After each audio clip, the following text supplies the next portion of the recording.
Well, hi. Hello, everybody, and welcome to Digital Risks in the New Normal, a virtual town hall discussion organized by Stratbase ADR Institute. My name is Paco Pangalangan. I'm the Executive Director of Stratbase ADR.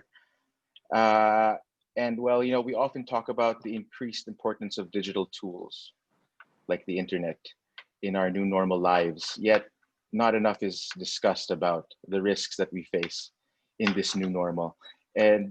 And that's what we're here to discuss today. To officially open and welcome you to today's event, may I please introduce the President of Stratbase ADR Institute, Professor Dean Manhit, for his welcome remarks. Professor Manhit. Thank you, Paco. Good morning to everyone. Good morning to our resource persons, speakers, and participants. I think we have over 100 that registered for this virtual town hall discussion. I remember this line, digital risk in the new normal. And one of our subsidiaries under the Stratbase group, the Stratbase Research Institute, has tracked, or Stratbase Research Intelligence has tracked what we call 8 pandemic risks. And we have argued, as we have dealt with different groups in the Philippines, that you need to live with this COVID-19 virus. And critical to these risks and possible opportunities is the challenges of digital transformation. It can create divide, it can create, because of the lack of access, but it can also accelerate technological change and adaptation, which is a critical component of recovering during this pandemic. And I recall encountering these 2 data sets on the digital world in 2020. Imagine the use of internet, social media, and active mobile phone users. And when you bring it down to the Philippine setting, it's still quite a substantial number. For a country that continues to be challenged by sustained economic recovery, sustained economic development, we see cutting across different demographic profile of the Philippines is the active use of mobile phone for their internet and social media usage. And it brings me to our discussion this morning. The threat, or what we call risks, or digital risk in this new normal. Over the course of the pandemic, there's been an accelerated dependence of Filipinos on digital tools and platforms. Just a few weeks back, we started and opened our public school system, our school year that was delayed because of this pandemic, using data, using digital tools for their new alternative. Formerly face-to-face activities have all gone or undergone a rapid digitization and transition to online platforms. Of course, it comes as no surprise that there are now more cases of phishing attacks, online scams, and other cybersecurity threats since the onset of the pandemic. And this makes cybersecurity the second major issue for a rapidly digitizing community. There's also that added threat of fake news networks and proliferation of fake accounts. We have also seen the rise of online piracy, one key way that malware spreads.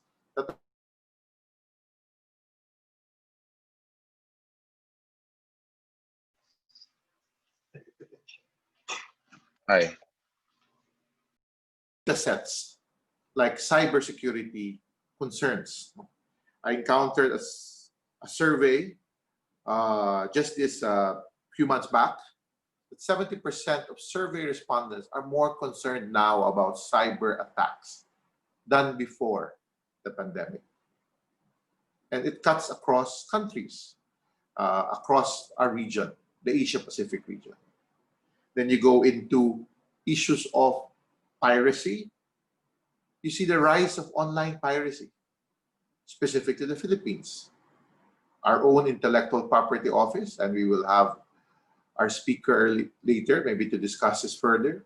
See the rise of activities of piracy as critical to protecting intellectual property rights. And also the latest report released by YouGov for Asia Video Industry Association's Coalition Against Piracy showed that 66% of online Filipino consumers admits having accessed piracy streaming sites.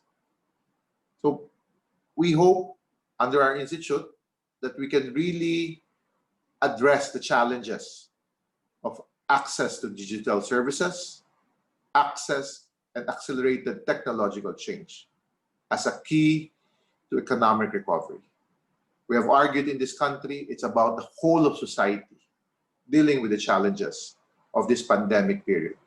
And we need government, civil society, and the private sector to work together and to challenge and to push initiatives, policy initiatives, to address issues like piracy, issues like cybersecurity. Again, good morning to everyone, and I welcome you to our discussion this morning on digital risk in the new normal. Thank you, Papa. Thank you, Professor Manhit. With that, I'd just like to let everybody know as well that they can ask questions through the Q&A function of the Zoom webinar. So you'll see a button there. It says Q&A, and you can just type in your questions, and we'll ask them later on of our speakers during the open forum. So again, thank you, Professor Manhit, for those welcoming remarks and really setting the stage for this discussion today. With that, let's move on to our keynote speaker. As the ICT Department of ICT Assistant Secretary for Digital Philippines, ASEC Emmanuel Caintic, has provided us with a message today, which we'll play for you for his keynote address.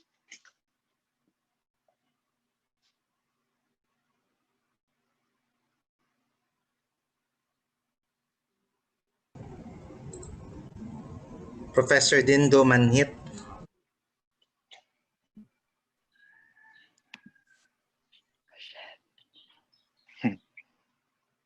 Yes, so President of Stratbase ADR Institute. Mr. Neil Gane, General Manager of Asia Video Industry Association's Coalition Against Piracy. Attorney Teodoro Pascua, Deputy Director General of Intellectual Property Office of the Philippines. Dr. Sherwin Ona, Associate Professor of the De La Salle University. Mr. Richard Bon Moya of Microsoft Philippines. Mr. Desmond Chan, Deputy General Manager of Television Broadcasts Limited and General Manager of TVB International. Good morning, everyone. The coronavirus 2019 or COVID-19 pandemic is more than just a health crisis. It is causing major disruptions in many aspects of our lives, be it personal, social, or economic. For the past 6 months, we had to steadily adapt our lives to the new normal of social distancing, proper hygiene, quarantine, and being connected digitally. Amidst the changes, we have seen how useful information and communications technology is for our society. The new normal calls for new ways in governance, the way we transact our businesses and entertainment, and in the ways we simply connect with people. ICT has become an essential tool for all of us. Digital transactions in the recent months have dramatically increased. We now do our businesses anywhere, anytime, and in the comforts of our homes or even in our cars. Because of this increased digital engagement, the importance of security and privacy is paramount. As a government, we believe that the core of digital transformation is ICT enablement. the DICT will be driving the transformation of national government agencies, local government units, state universities and colleges, and even our elementary and secondary school institutions. We have initiated the transition of vital government transactions by delivering government services online with the launching of the Central Business Portal and the Business One-Stop Shops. We are continuously helping the government in its COVID response. We have assisted in the launch of the Rapid Pass system, where the National Capital Region was placed under community quarantine as a whole.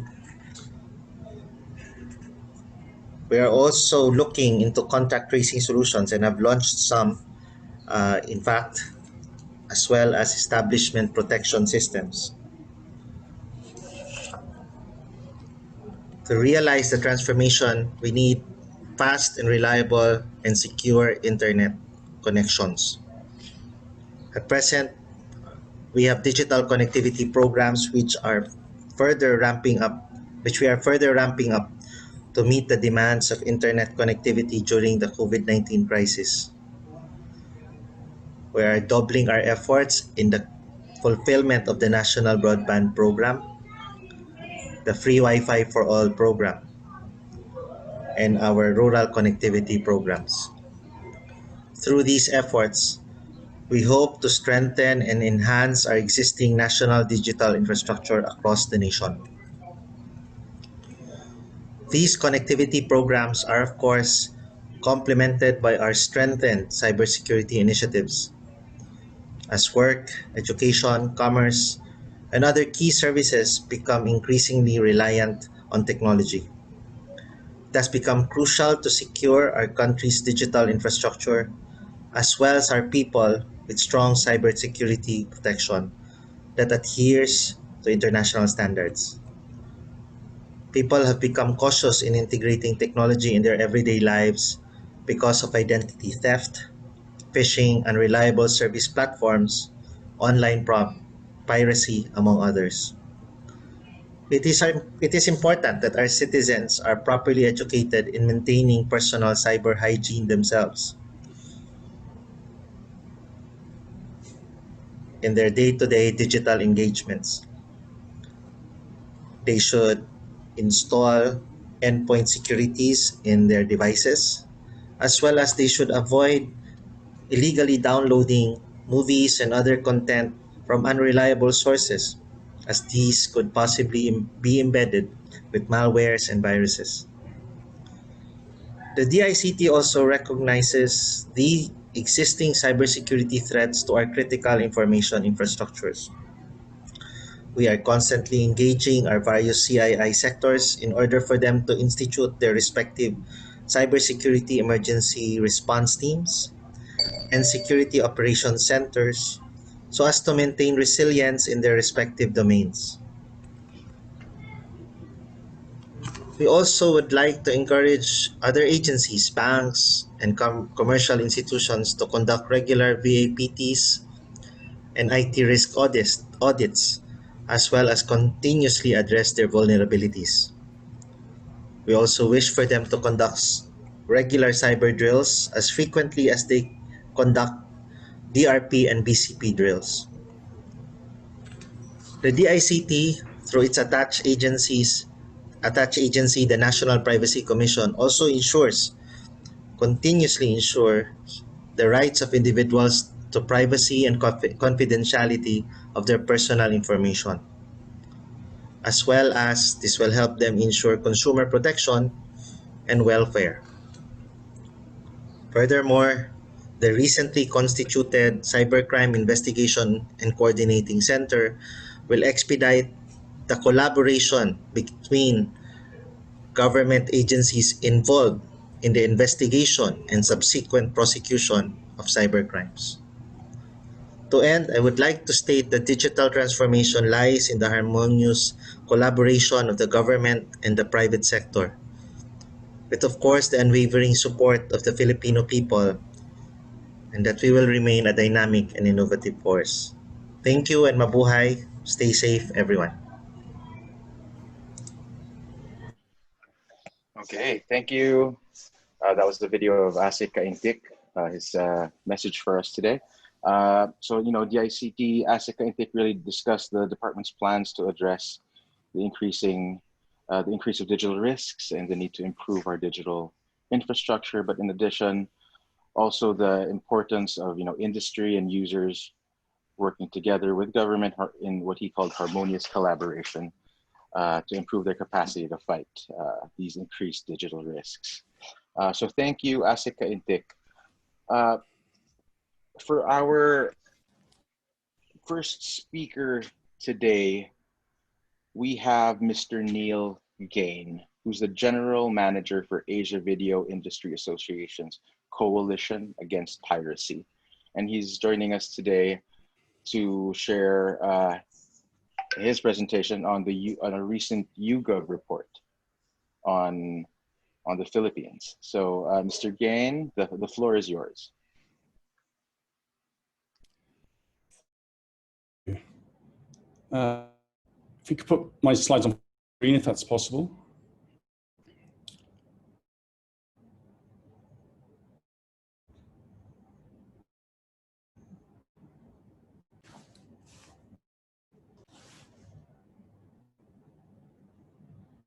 Thank you. Secretary, Deputy General, ladies and gentlemen, magandang umbo. Good morning, everyone. You could move straight to the slide, please. Thank you. Now, piracy is no longer a cost of doing business. You know, piracy of yesterday, in the days of cyber lockers, peer-to-peer, they coexisted with legitimate services. I mean, those sites still stole content, but the tech systems were different from the legal delivery platforms of the time. However, the threat posed by online piracy has grown and evolved. And today, online piracy is more of a direct competitor than ever before in terms of its technical downloads and also its business mode. Legal content services have streaming as their dominant business model. AVOD, so advertising video on demand, SVOD, subscription-based on demand. And piracy ecosystem is this. They have moved toward streaming as their dominant technology. They also have AVOD and SVOD business models, and they continue to steal content. How much is the damage to the Philippine content industry? Well, I've got this recent survey back Partners Asia, and they just looked at subscription video on demand revenues. Now, this would include direct-to-consumer fees and also bundled wholesale packages. But just the SVOD revenue losses for 2020 are estimated at $120 million US dollars. Now, SVOD is currently being led by big players such as New, HBO Go, Prime, and others. But you know, next year, 2021, is the rollout of a homegrown Viva SVOD platform, as well as Disney and Hotstar. So it's going to have a direct impact on local content industry, obviously to Filipino content industry, taxation losses, and so forth. And if you look at that graph, blue band is the legal revenues, and the top band is the illegal revenues made to piracy, lost revenues to the content industry, local and international. See, you know, when the S platforms grow and provide a wider range of legal services to Filipino consumers, piracy grows with it. And it's both a economic and a consumer to consumers, which we'll talk about subsequently. If you move on to the next slide, this will show us the piracy landscape in the Philippines. Now, Professor to Open mentioned a YouGov survey. That was the pre-survey, and it was a higher figure. It was 6%.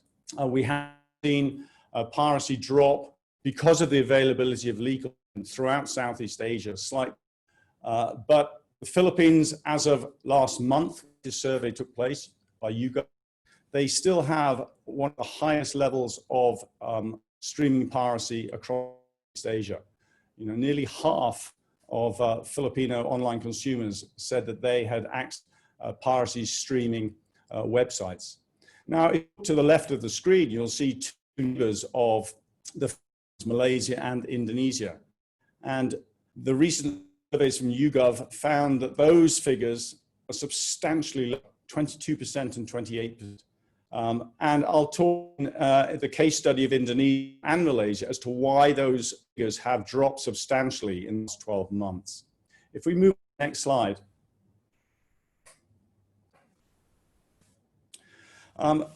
The latest YouGov survey also showed that with these high levels of piracy come potential reductions in consumers accessing and even leaving legal service.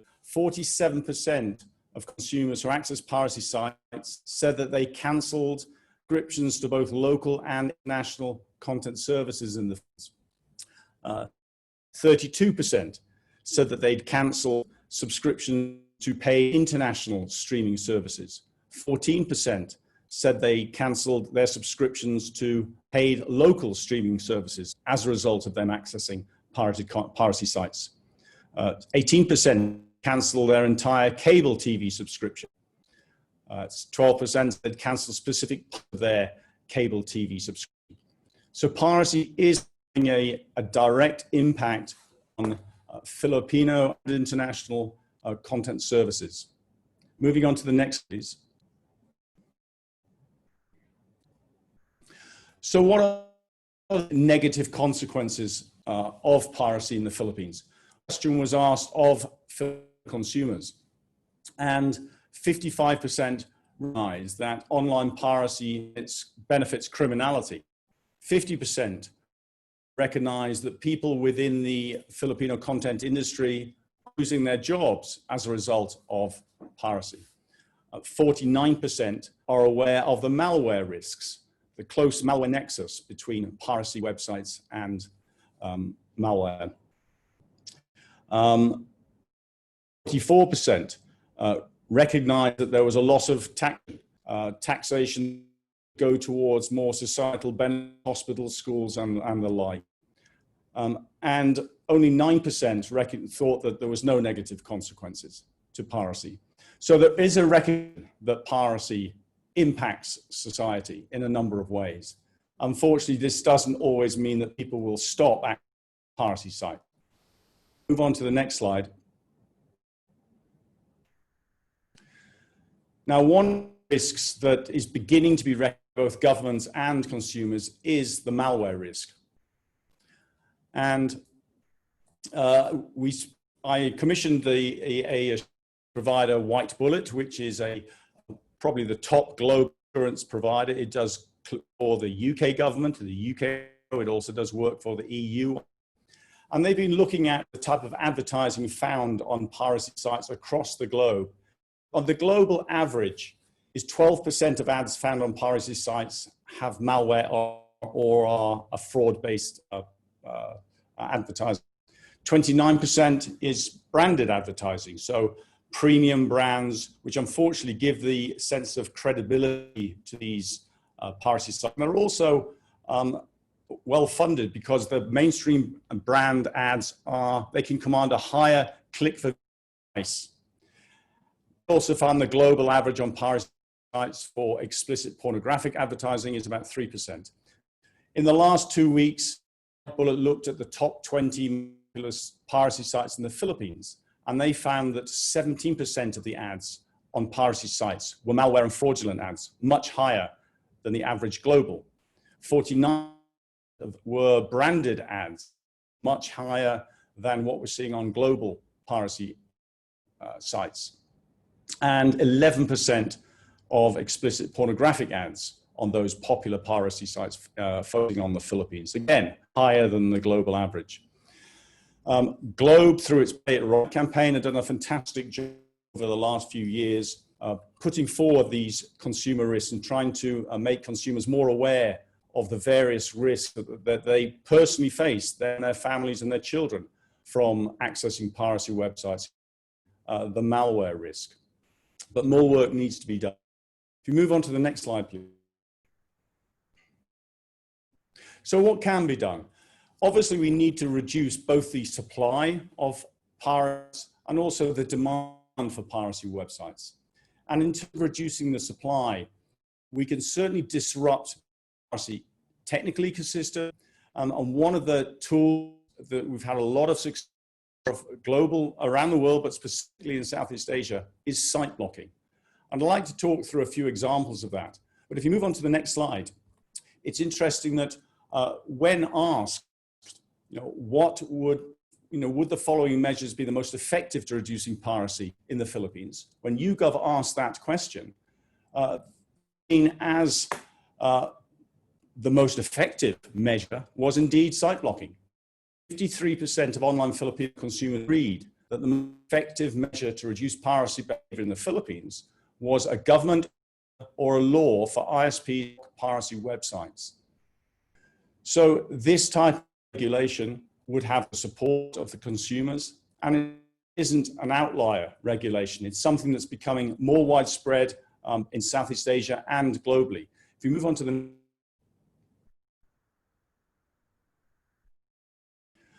we are encouraged that they're currently before the Senate Bill 497, the Online Infringement Act, which proposes a balanced administrative site blocking mechanism.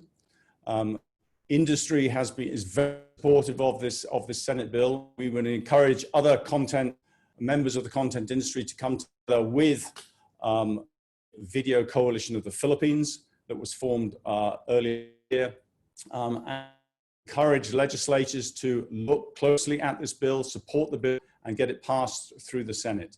Move on to the next slide, please. As I mentioned, site becoming a common piece of legislation, regulation throughout the globe. There are currently 45 countries who have adopted site blocking provisions. It is proven effective disruptive tool against piracy websites. And in Southeast Asia, we have India, Australia, New Zealand that have a judicial site blocking mechanism through the court process. Indonesia, Malaysia, South and Thailand that have administrative process through government departments working closely with ISPs. If we move on to the next slide.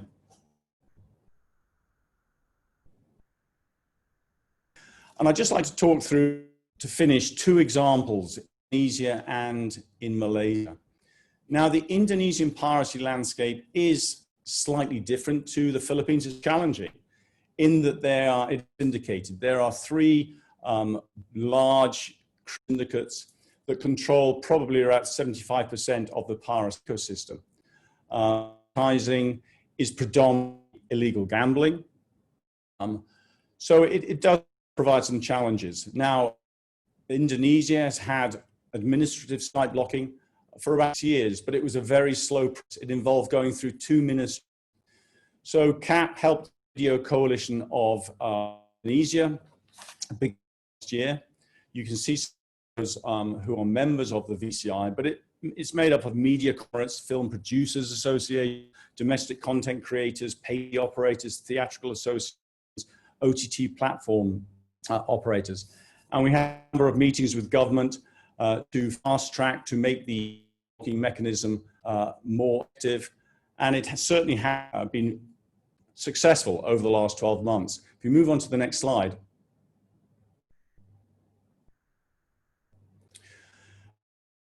Since around July last year, the Video Coalition of India, we have been providing the regulator, COMITO, the Ministry of Telecommunications, with regular referral of piracy sites with evidence. And over the last month period, we've referred over 2,500 domains, which have all been blocked. This comes to about 50 sites every 10 days. Now, the top band, the top green band, is overall piracy level. Not just those piracy sites that are blocked, but it has an impact on access to all piracy levels. And you can see the noticeable downward trajectory over the 12 months since VCI have been referring sites to the Ministry of Telecommunications blocking. The next slide.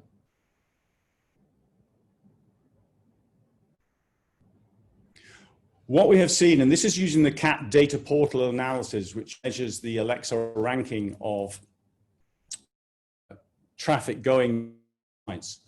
But in the 12 months between 2019 to August 2000, we've seen an estimated 69% reduction in traffic going to these piracy streaming websites.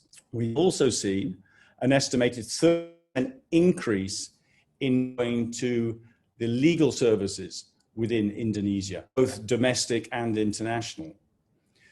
To triangulate this, this traffic analysis, we also commissioned another YouGov survey. This was in June of this year, and we saw a 55% reduction in consumers saying that they access piracy streaming website from a YouGov survey in September 2019. Levels are at 28%, I said, is a 55% reduction to what the YouGov consumer release showed last year. So we've, as a result, not just of the ongoing site block, obviously the broader ability of legal services within Indonesia, but certainly assisted by this regular site blocking of piracy websites, a huge migration of consumers to services. If we move to the next slide. So look at the overall landscape across Southeast Asia. You know, Indonesia has seen a huge drop. Malaysia seen a substantial. And if you move on to the next slide, again, was as a result of continual site blocking piracy sites. I move on to Malaysia, just touching upon Indonesia. This research was asking questions of changes to viewing habits as a direct result of the government site blocking process. And 23% said as a result of the site block, they spent more time watching AVOD, advertising on demand platforms. 60% said that as a result of the site blocking, they now subscribe to a paid streaming service. 10% said they'd watched less content altogether. And only 6% said that as a result of the blocking, it did not change their viewing behavior of piracy websites. So a noticeable change in consumer behavior. Next slide, please. And as a result of that, you know, we've seen a huge downtick in the available piracy sites. You know, Indonesia and being recognized by governments and also certainly the content industry as becoming a market in IP protection in Southeast Asia.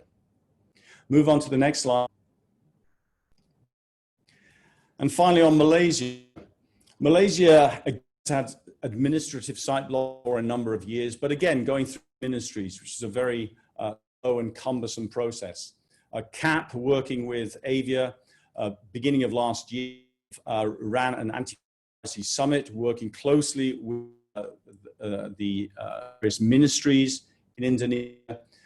And it was agreed to introduce a fast-track block order that came under the Ministry of Domestic and Consumer Affairs. And CAP and other content rights have been referring sites to the Ministry of Domestic Trade and Consumer Affairs since around September last year. And on to the slide. And what we are seeing is similar results as we have seen in Indonesia. If you move on, slide, please. We've seen a reduction in consumers saying that they now access piracy websites. It's now down to 24%. And when asked, you know, have your viewing habit as a result of that sites have been blocked by in Malaysia. 40% said yes, they have no longer access piracy sites.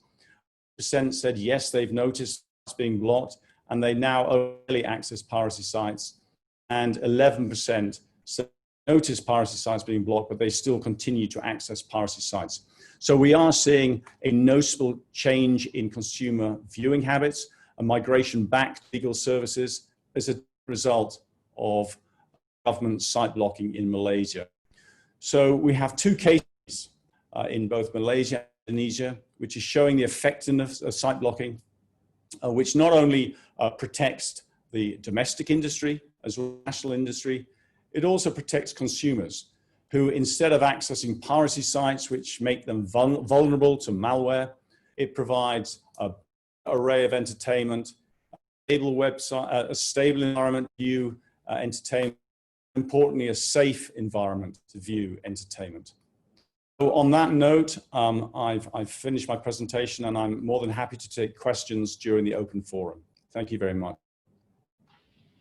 All right. Yeah, thanks, Neil. That was, thank you for your presentation, which really focused on piracy as a digital risk, especially here in the Philippine context. You know, it's really, for me, quite interesting to hear about the direct economic and security impact that piracy has on its users. Is my audio a bit bad? I see Neil nodding. Is this any better? Or is it still, is it okay? I hope it is. Well, I just wanted to get one last line in, right? That, you know, I think that really, I think the data is important because the best way to craft policies, I think, is by basing it on science and data, and you provided a lot of science and data there, which I hope is, if it's okay with you, we'll share to some of our participants here today, some from government, especially policymakers. So thank you, Neil. Next up, we're going to hear a perspective from the government, and that perspective will be coming from none other than Attorney Ted Pascua, the Deputy Director General for the Intellectual Property Office of the Philippines. Attorney Pascua, the floor is yours.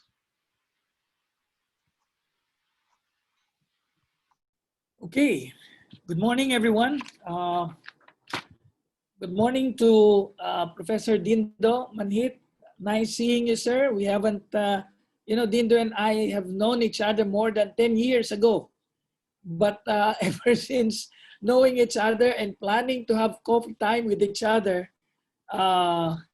things really get into the way. And guess what? We get to meet each other in this very nice webinar that you've started. Good morning also to my colleague, Assistant Secretary Manuel Caintic with the DICT. For the public to know, we have been meeting with the DICT quite extensively for the last few weeks, and we're able to see the gaps and more importantly, the collaborative working environment that we have with each other. Good morning again, Neil. Neil Gain from AVIA.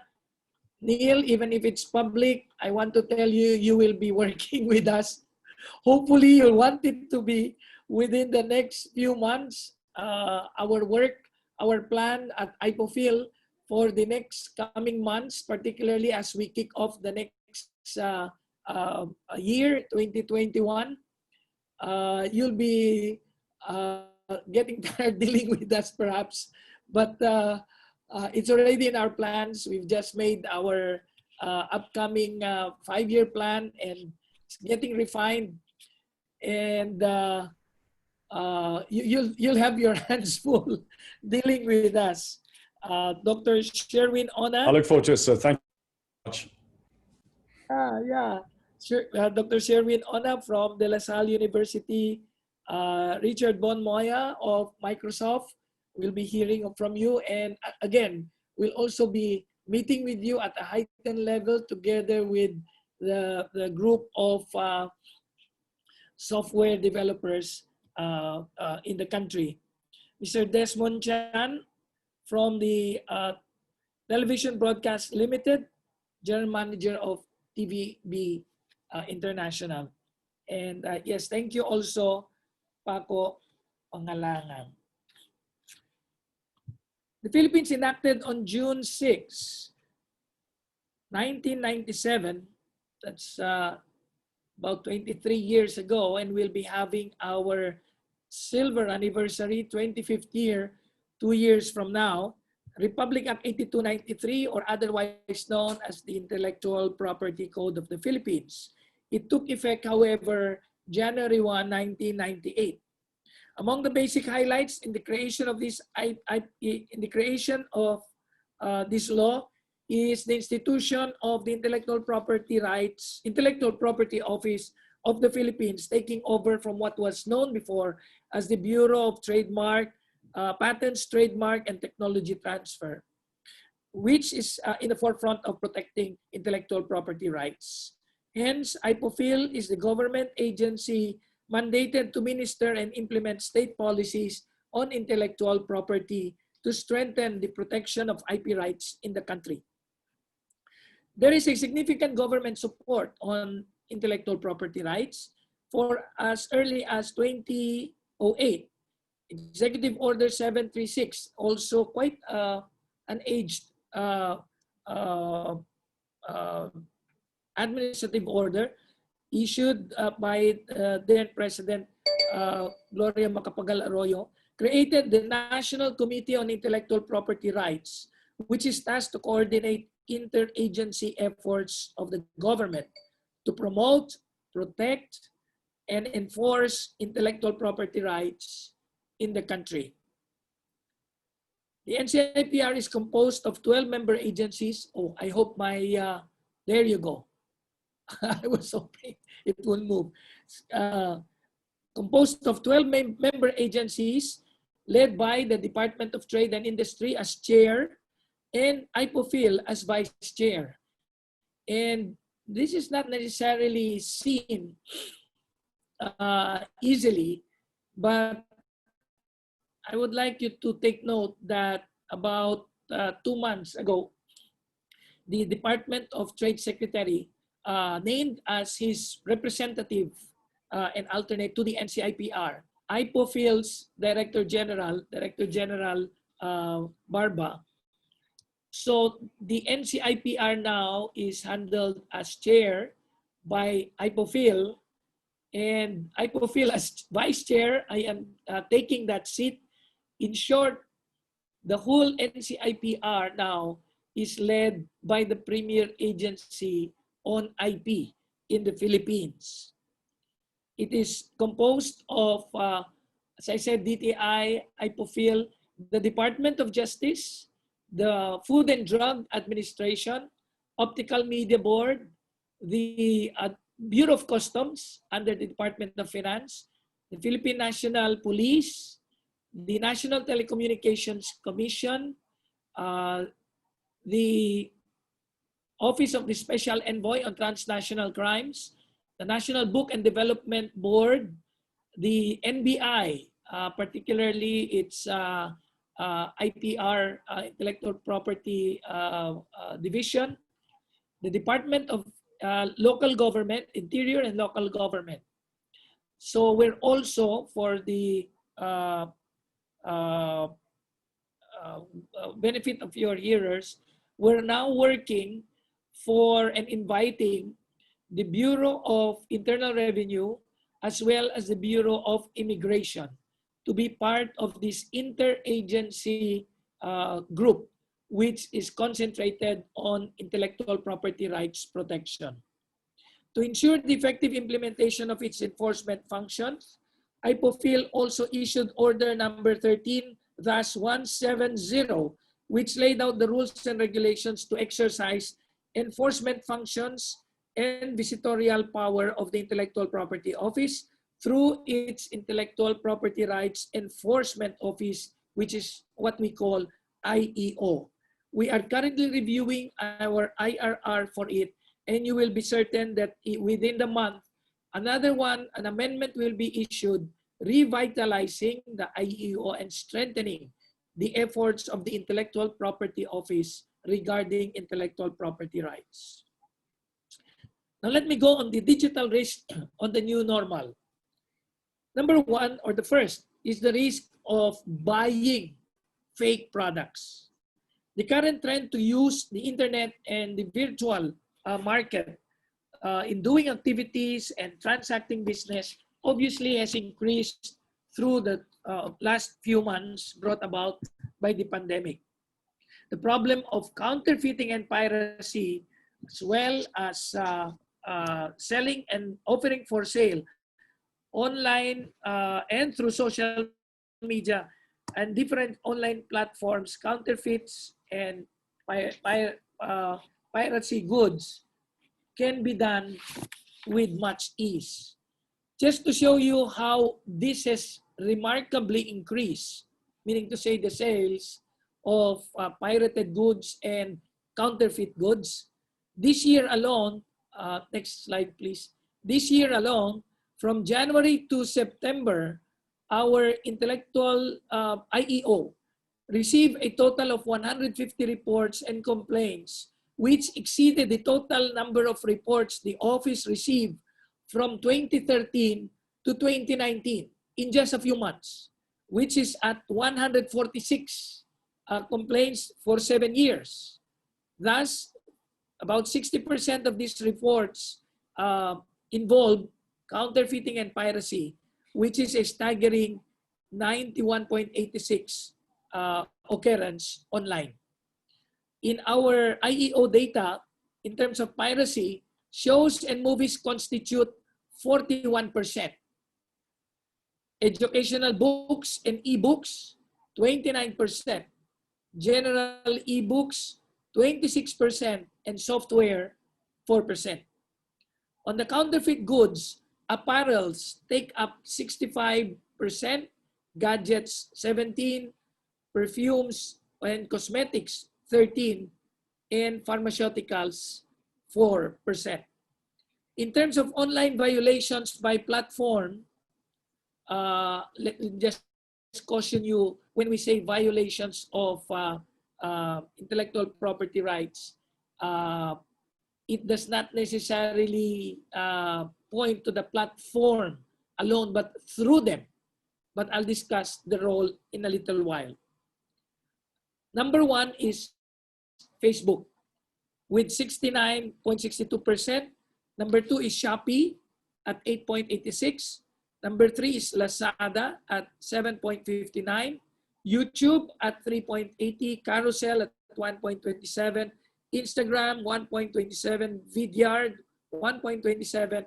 And other websites cumulatively at 12.66%. Please note again, as I said, this is only our observation for the last few months from the pandemic. It really shoot up so high. If you would compare this to your blood pressure, you'll certainly be in the ICU by now. Risk in buying counterfeit products include poor quality, substandard products, which are largely different from the original.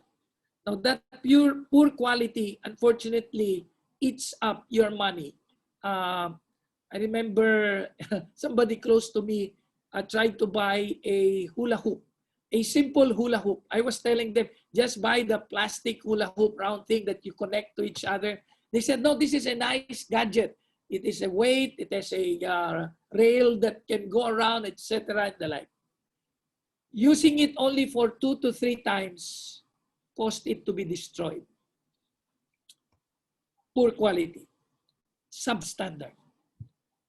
Again, on pharmaceuticals, medical, and health-related products sold online, it will pose health hazards, injuries, illness, and even at times, we hope not, instantaneous death. Counterfeit cosmetics often contain a variety of toxic ingredients such as mercury, lead, cyanide, paint stripper, and its danger includes chemical burns, rashes, long-term health risk and problems. Also,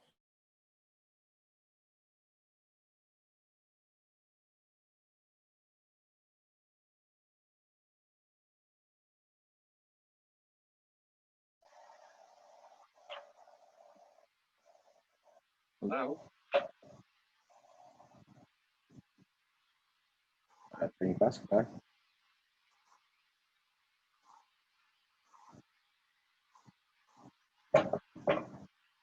Hello?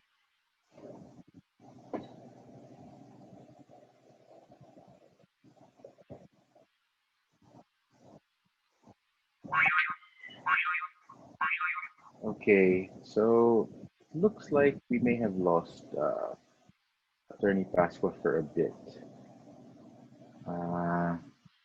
I'll give him a minute to come back, but if not, maybe I could give the heads up to Dr. Sherwin Ona. We might go to you if we might go straight to you if Attorney Pascal is unable to come back. This is obviously another kind of digital risk that we face in the new normal. Using internet in the middle of a webinar. Or here we are. Here we are. Attorney Pasqua, you're on mute po. So that shows you again our dangers in IT. I was talking about economic risks. Your money is wasted. And by the way, with DTI, you buy from an illegitimate source or places where there are no offices in the Philippines. Return policies may have a difficult way to resolve. In a large scale, counterfeit products have negative effects to the economy, such as substantial losses in government revenues, which would result also in decrease in public service, losses in sales, market share, reduced employment in legitimate enterprises. I go quickly on this one, which has been tackled by our previous speakers. Data privacy risks. This happens when the user or buyer in the internet provides personal data such as name, email address, passwords, civil status, and the like, and other sensitive information which these websites or portals can be subjected to risk of loss or intervention. This data can be used illegally by other entities by offering you a variety of products and services which are often fraudulent or a scam, and the data can be easily misused by hackers as a way of harming and misusing your identity. Just a note that in 2012, the Philippines passed the Data Privacy Act to protect the fundamental human right on privacy of communication while ensuring free flow of information to promote innovation and growth. This Data Privacy Act is now hopefully going to be supplemented by what is being discussed in Congress and the Senate now, which is known as the e-commerce transaction bill. Number 3 is the cybercrime or cybersecurity risk.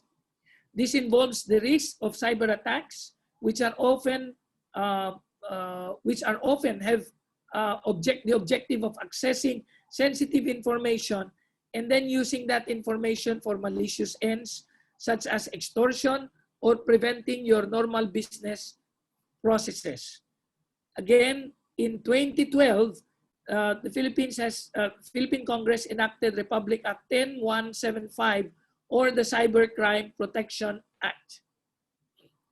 Under Section 6 of the Cybercrime Protection Act, the penalty for crimes under the revised penal code and special laws, which includes the Intellectual Property Code, if committed through and with the use of information and communications technologies, shall be penalized 1 degree higher.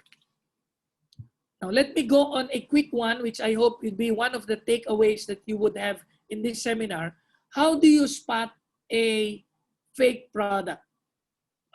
We call this our 5 Ps. First, it is in the packaging. Often the most common indicator of fake items is poor packaging. Well, if you buy online, you will only see this perhaps after you purchase it. And that's one of the risks that comes on online purchasing. Number 2 is the price. Well, this is a no-brainer. You know what the real price of real products are. And if you see one being sold a 10, 20% value, as the saying goes, if it's too good to be true, it must be false. Thirdly, the product. The product, unfortunately, when you buy online, you get the product after you pay, even if it's on delivery, and you unpack it from its packaging, and that's the only time that you see that the product is different from what you may have seen even on the site of the vendor. Number 4, promotional messages. The moment they say this is the cheapest in town, no other bargain, etc., all of these give you the red flag. And 5th, the place. Previously, before online purchasing had gone shut up, our charts, the brick and mortar places to get counterfeit products. Now in online, it's difficult to tell whether a product is counterfeit or not. But it gives us always a warning. You purchase it online, do every cautionary action that you have to do prior to pressing that button, purchase. Now, what can the government do? The NCPR conducts meetings and coordinations on a regular basis and employs a whole of government approach. This is to do our battle against counterfeiting and piracy. At first and foremost, what we do is awareness. I'll end in that later on. We craft policies, plans and measures, we strategize, we conduct raids and seizures.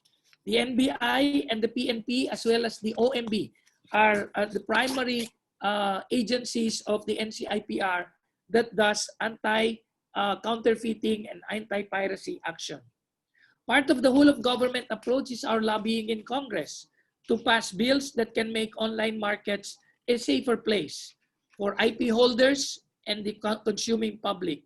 And as I said, watch out for the e-commerce or the internet transactions bill. It is being heavily considered now in Congress. I think in Congress, it has already been submitted to the plenary. And I mean, in the House of Representatives, submitted to the plenary. In the Senate, it is submitted already to the technical working group. And perhaps in a month or so, it will be submitted in the plenary. We are also currently drafting amendments to the Intellectual Property Code, which we will be submitting to Congress. We have in fact submitted already an amendment to the Intellectual Property Code, but we will be refining it in the sense that, you know, we're really realistic. We may not be able to get all the amendments that we have. So under our new DG, we're just targeting the top things that could easily be passed by Congress. Number 4, IPOPHIL is working very, very closely with e-commerce platforms, Facebook, Lazada, Shopee, and the others. And hopefully we could be able to implement an IP policy which will be more heightened in respecting intellectual property rights and respecting consumer protection. Very soon, an MOU will be signed, and we are pushing this as a self-governing measure. Again, I will tell you why. Between and amongst brand owners and our platforms. Another one is another improvement on the unfolding in the Philippine arena is the enforcement efforts of IPOPHIL. As I said, it will be released hopefully within the month for publication, our new IRR, which will bring in new enforcement aspects from the Intellectual Property Office. Lastly, the new Supreme Court rules on IP protection cases, as I understand, been approved, and this will increase the effort on the protection of intellectual property rights. Let me conclude.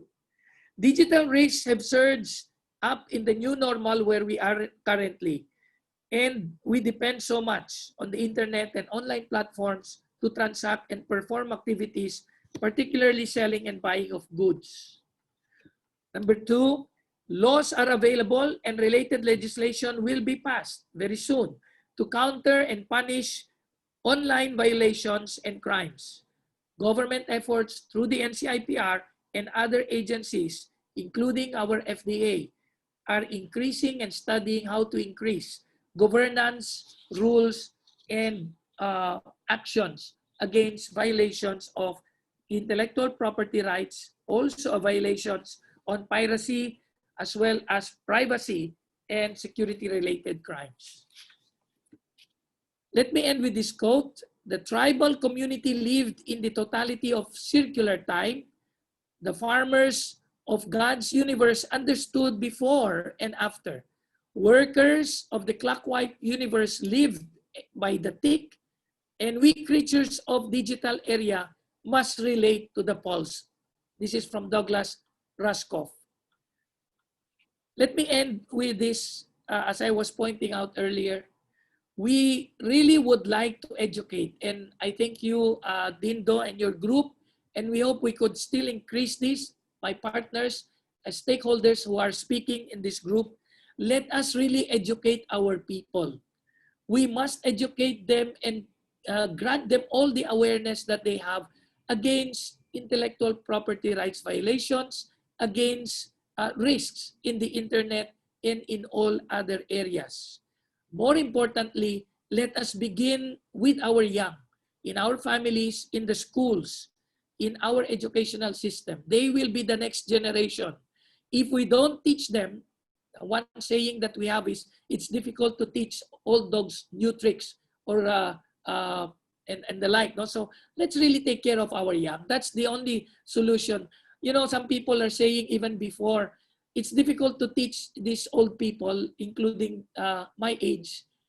They don't change fast, but we must take care of our young. Number two, self-discipline. Not only do we educate them, but we must be able to increase self-discipline.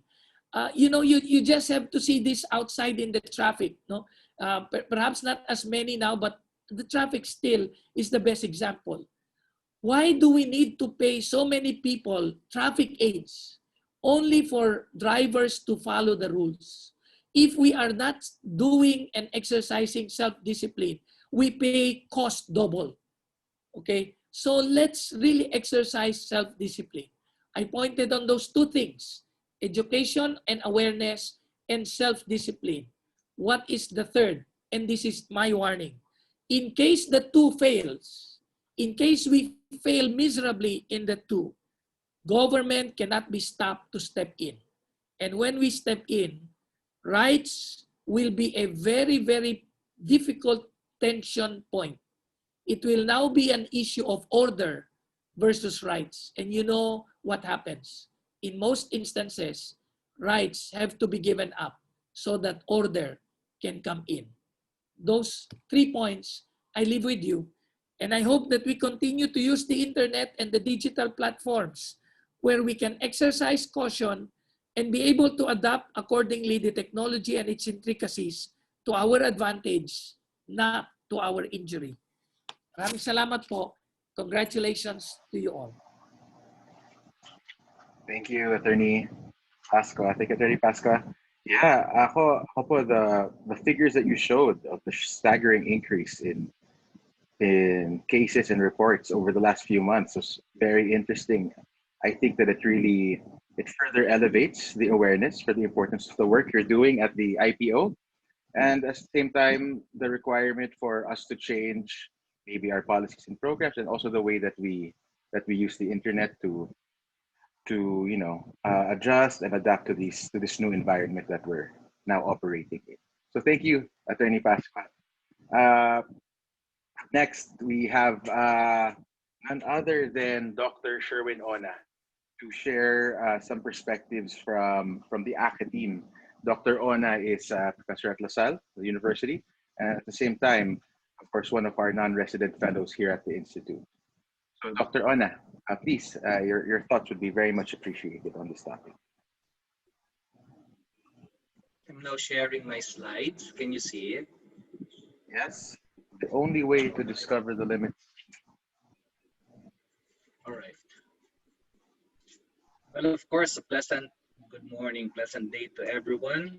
Before I start this hopefully short presentation, let me just thank Stratbase ADRi, especially Sir Dindo. Maraming salamat for this opportunity once more to speak. Of course, Paco, maraming salamat, and to the wonderful staff of Stratbase. And of course, to my fellow speakers, Neil, Attorney Ted, thank you very much for your presentation, very insightful indeed. To my former boss, former Undersecretary Richard Moya, sir, I'm really honored to be with you today. And of course, our speaker, Mr. Chan. Let me just introduce myself. I'm Sherwin Ona. I'm from De La Salle University. Specifically, I'm the chairperson of the Political Science Department, and I was a former professor of information technology at the College of Computer Studies. This will be the outline of my presentation. Hopefully, this will just take me like 10 minutes to finish, and I hope you can get some important thoughts from this presentation. As my title say, I will be discussing another aspect of cybersecurity and digital risk. The previous speakers competently discussed the current risk being faced by the Philippines in terms of the common digital risks such as phishing, malware, infection, and piracy. I will be gearing towards another side of this, and which in this case I termed as a human-centric approach, or an approach that is related to a human security view. Let me just start by asking you this short question. Who among you have engaged in 2 or 3 activities shown in this slide for the past 24 hours, excluding this talk? Meron ba? Oh. So, some of you perhaps have become online celebrities on their own. No? Some of you may have become their very own plantitos and plantitas, no? Only to be trumped upon by Miss Jinky Pacquiao. No? But of course, this new normal, as we call it, no? Which this very popular term being pushed by McKinsey, the term, the new normal is digital. But is this the new normal that we are preparing for? Indeed, in terms of the Philippines, we were pushed to this new normal whether we like it or not. Of course, it has created new opportunities for us, in the ways of new ways of doing business. Now, digital payments are dime a dozen. Of course, online banking. We're now working from home. We're now doing online learning. And we have new hobbies, no? The rise of the plantitos and the plantitas as an example. But of course, this has come in the context of the Philippines losing a lot because of COVID-19. Dole, for instance, estimates that we are losing or about to lose 10 million jobs. Of course, you know that our GDP dipped 16.5%, and this will definitely result in increased poverty and hunger rates for our country. And COVID-19 has left an enormous toll on our public health system. Well, now the question begs us, are we ready for digital transformation? And for the World Bank, this question can best be answered by yes, probably, but it will be an uphill climb for the Philippines. Now, we are reality bites. So we have 60% of Philippine households lacks internet or access to the internet. Our economy remains to be an analog economy. We are being constrained by low bandwidth and low broadband penetration. Well, of course, you know this. The Philippines is the download speed is 7 Mbps as compared to the ASEAN average of 13.26 Mbps, and we are one of the most expensive internet service, having $6 per month. Well, of course, our migration to a digital economy will not occur in a bed of roses. It comes with risk. And of course, our previous speakers have competently stressed this point. Let me just add to this. No? If you're looking at digital risk, I'm presenting it in a three-level view. No? It has risk on the individual, on the organization or the enterprise, and of course, last but not the least, the nation or the state. And for this presentation, I intend to, my intention is to present or to provide an alternative view. You know? And I will argue that indeed a human-centric approach is as important as a very national security-oriented view of cybersecurity. Okay, and this can be an effective way of mitigating digital risk. Now, what is a national security view of cybersecurity? Well, the previous speakers expounded on this. No? The occurrence of malware, of piracy, have left our state or states to view cybersecurity and its accompanying risk as a national security issue. And for the Philippines, this is true. You can see this being expounded in our national security agenda. And it says there that the primary mission of the state is to protect the country's information infrastructure or cyber infrastructure. And because of this, all over the world, you're seeing the securitization of cyberspace, because of this prominence of national security view. And you can see, of course, the rise of militarization, the enactment of laws that will penalize crimes that occur in the cyberspace and the internet. Our security forces, for instance, are adopting what they call in the military information operations as part of counterinsurgency. So cyberspace as a venue is being seen as a warfare domain, a venue for propaganda and perhaps censorship. Of course, the risks are elevated if you view this as a national security issue. Aside from the law enforcement violation of laws, a national security perspective also presents cybersecurity threats as coming from state and non-state actors. And of course, the primary goal for this is the protection of citizens and society in general. So literature would describe this as a very state-centric stance or state-centric view.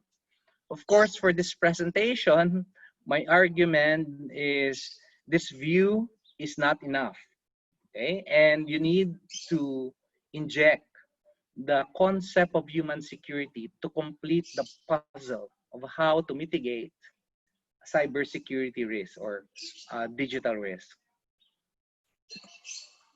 So what is human-centric view? Well, it is consistent with the concept of human security.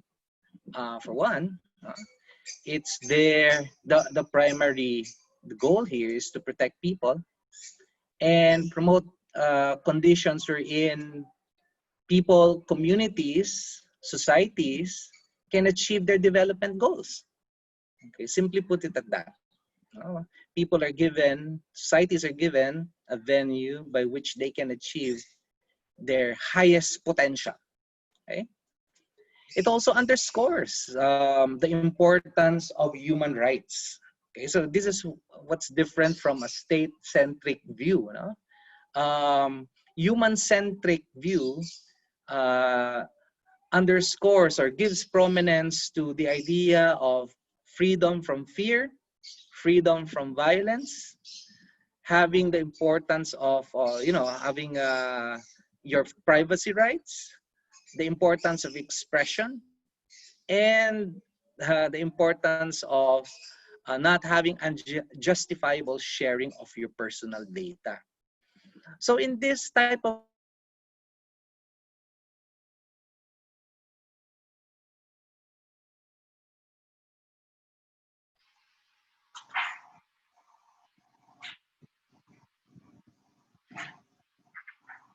can collaborate, people can innovate.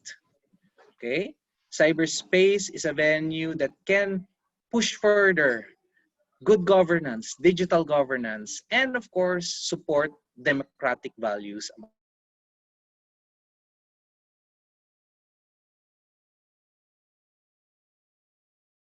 societal problems. So this is the overarching question when you take this human-centric or human security view of cyberspace.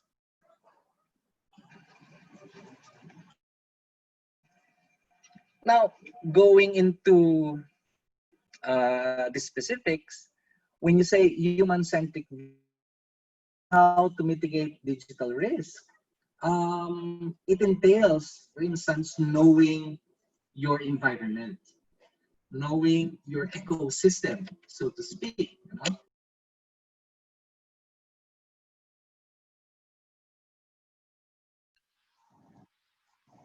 We just lose Dr. Ona.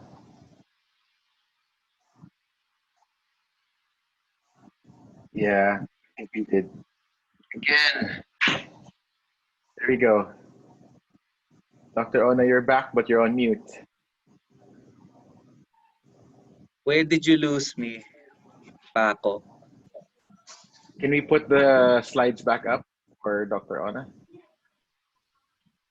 We'll pick up where we left off. Hi, Po. Hi. We are just putting your slides back up. Who was doing the slides, Puba? Were you sharing your slides? Or was it us? Kayo po. You have to share your slides again so that we can... All right. Can you hear me now, Paco? We can hear you. Yeah, po. We can hear you. All right, all right. And you can see me, right? We can see you, except for your slides. All right, I'll share my slides again. Saan ba ako naputol?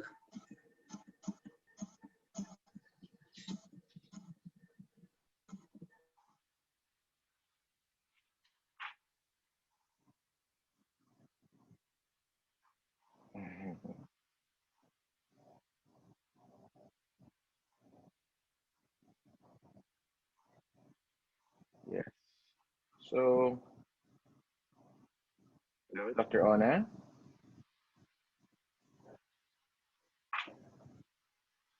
So we stopped. Dr. Ona was talking about security protection when we got cut off. How apropos that this happens twice to us twice during this vTHD on digital risks.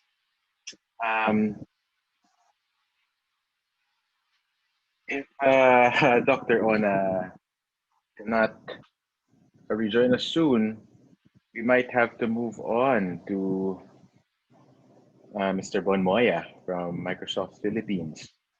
But thankfully, Dr. Sherwin On is back on the screen now. So maybe he'd like to share his slides again. Hi, Dr. Ona. Sorry about that. Can you hear me now? We can hear you. You can hear you. You were talking about security protection before you got cut off. I just upgraded our internet connection yesterday, so this is what you get for upgrading. Yeah, well. Can you? Wait a minute. Can you see my slides now, Paco? Yeah, we can see it, po.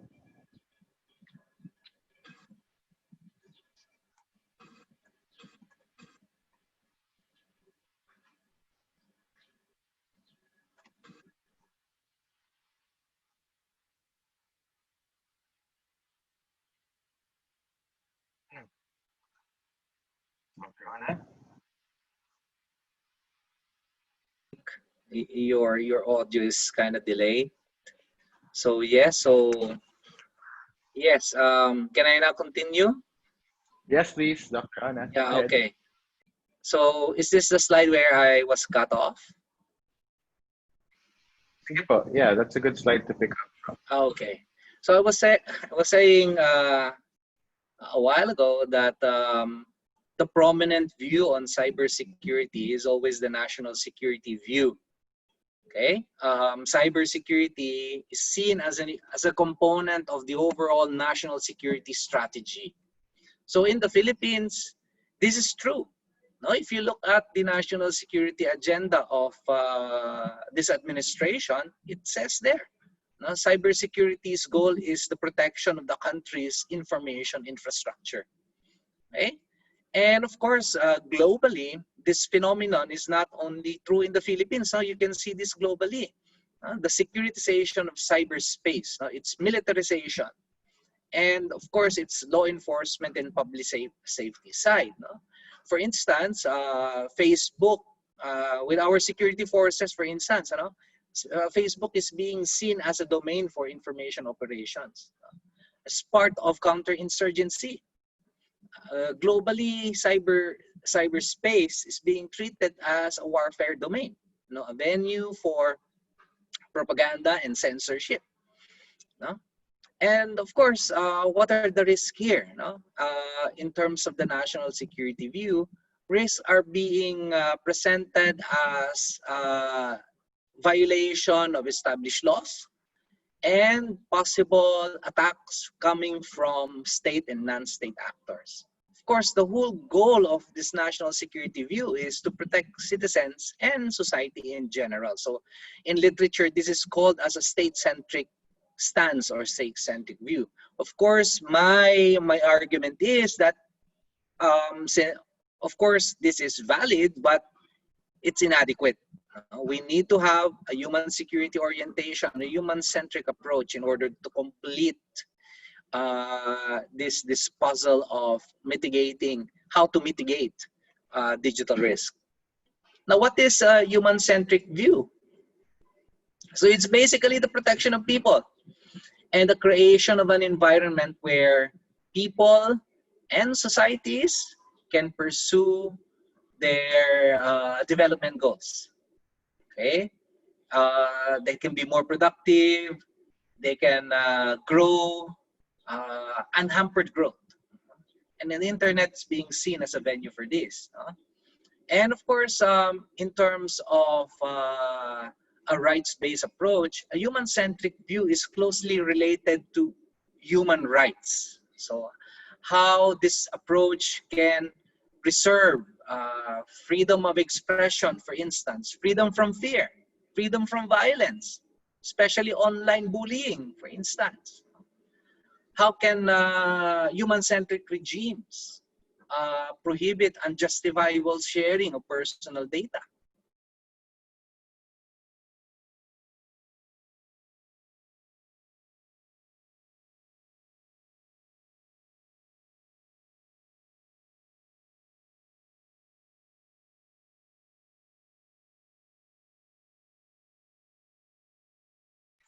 Okay, so we've lost Dr. Sherwin again. Really, that's why we should really be pushing government to remove those bureaucratic barriers that are slowing down and choking the expansion of our digital infrastructure, because we don't have enough cell towers, we don't have enough broadband bandwidth to meet the demand. This is what happens. So maybe at this point, I don't think Dr. Sherwin would mind if we give Mr. Bon Moya the floor. Maybe is that okay with you, Mr. Moya? If we pass it on to you first, Sure, maybe we can sure. go back to Sherwin later on when his internet is more cooperative. So, So long ladies as and gentlemen, yes. so long as my good friend Sherwin will not beat me up later after I take his spot. I'm sure he'll be okay. He'll be thankful po that you held the fort for him. So, ladies and gentlemen, up next we have Mr. Richard Bon Moya of Microsoft Philippines, and we know, of course, Microsoft is it's a big name in this when it comes to security and digital risks. So, Mr. Bon, I'll give you the floor now so you can share your slides as well. All right. Can you hear me? And can you see my slide? We can po. All right, there we go. It's quite. I'm actually taking the same off tangent lens that Professor Sherwin did, and I was told that there are a number of people in our audience that are actually creating intellectual property, digital intellectual property. So this presentation is really targeted for them. And the risk I'm addressing is not the consumer risk, but rather the risks for those people who may not be able to digitally transition. So I'm talking about the risk for groups that cannot digitally transition.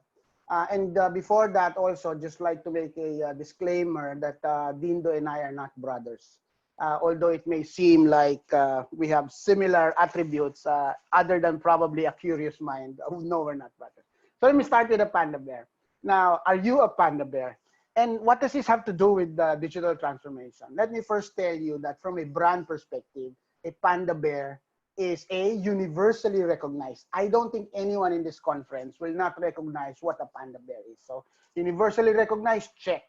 Number two, I don't think there's anyone here who will hate or not like a panda bear. So point number two, universally liked.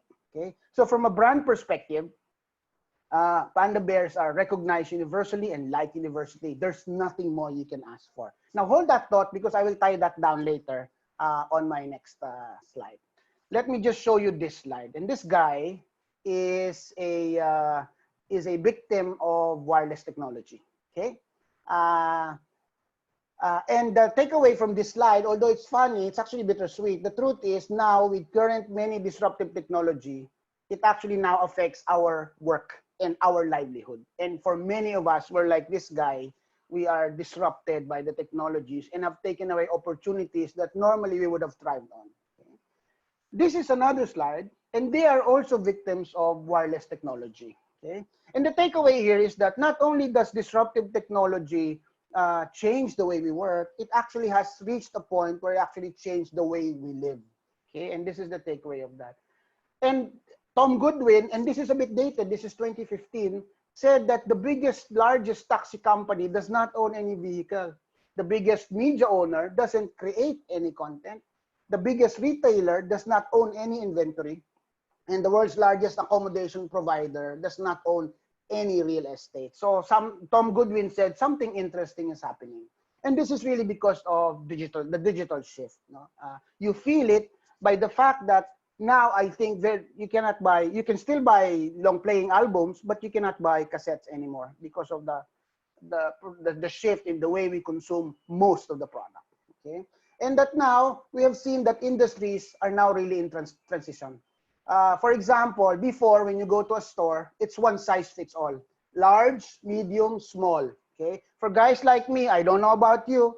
I don't know about Paco, but I always have a difficulty getting the size I want because I need to fit into those standard sizes.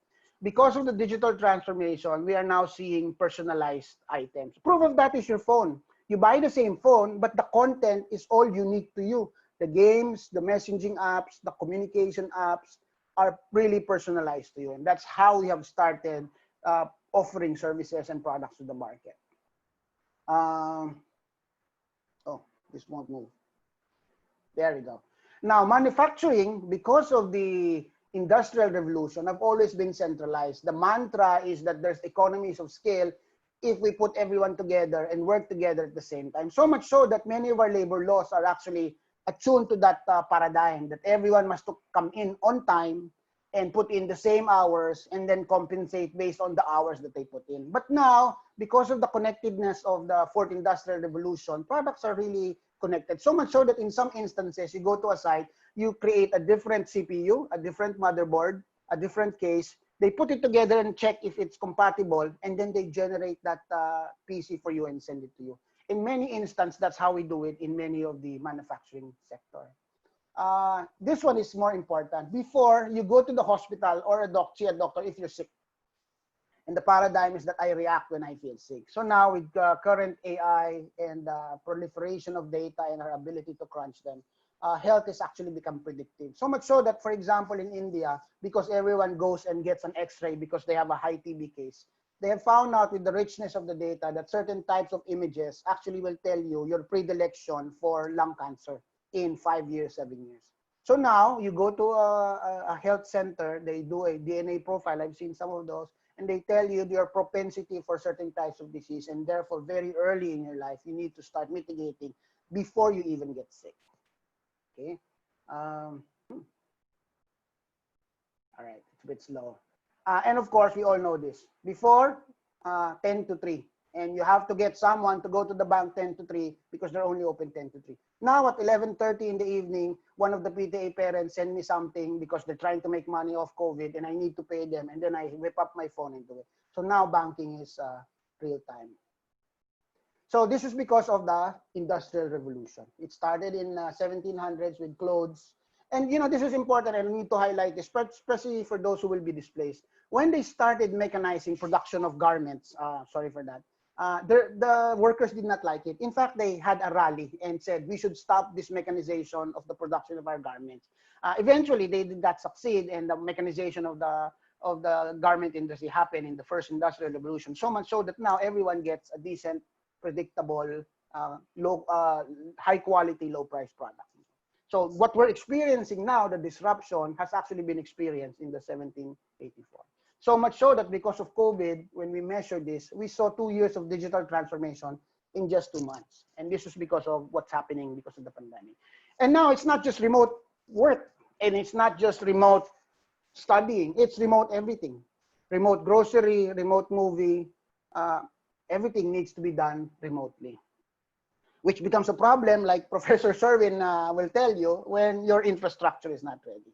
So the whole purpose of a digital transformation is to not to buy a technology, not to get a technology, or to just have what everyone has. The purpose of it is to find new ways of generating value. So the critical element is not figuring out what technology is available to me. The critical factor is realizing what value I can generate with my talent, with my organization, and generate new value because of the new technologies. And you need to focus on 4 areas. And if you notice, the 4 focus areas to make your organization succeed in your transformation journey has nothing to do with technology. First, you have to have a vision and strategy of where you want to be. The same thing we used to do even before digital technology is available. You need to create a culture that is elastic.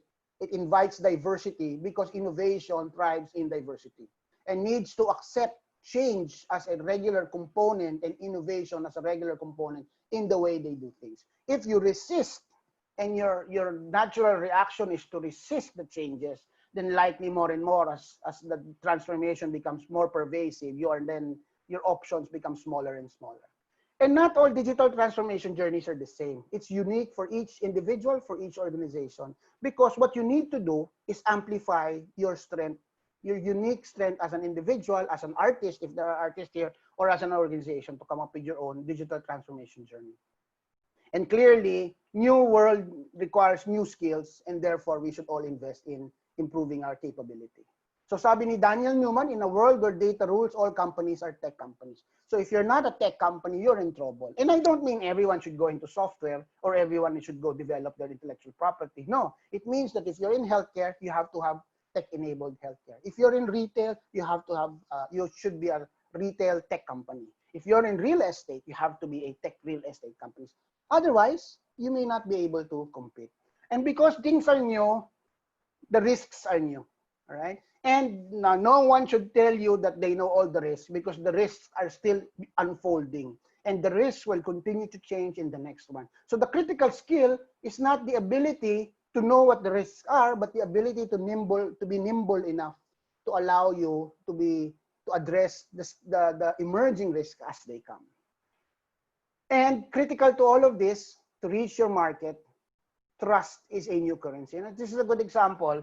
Because when you take Grab, for example, you do not know the Grab driver.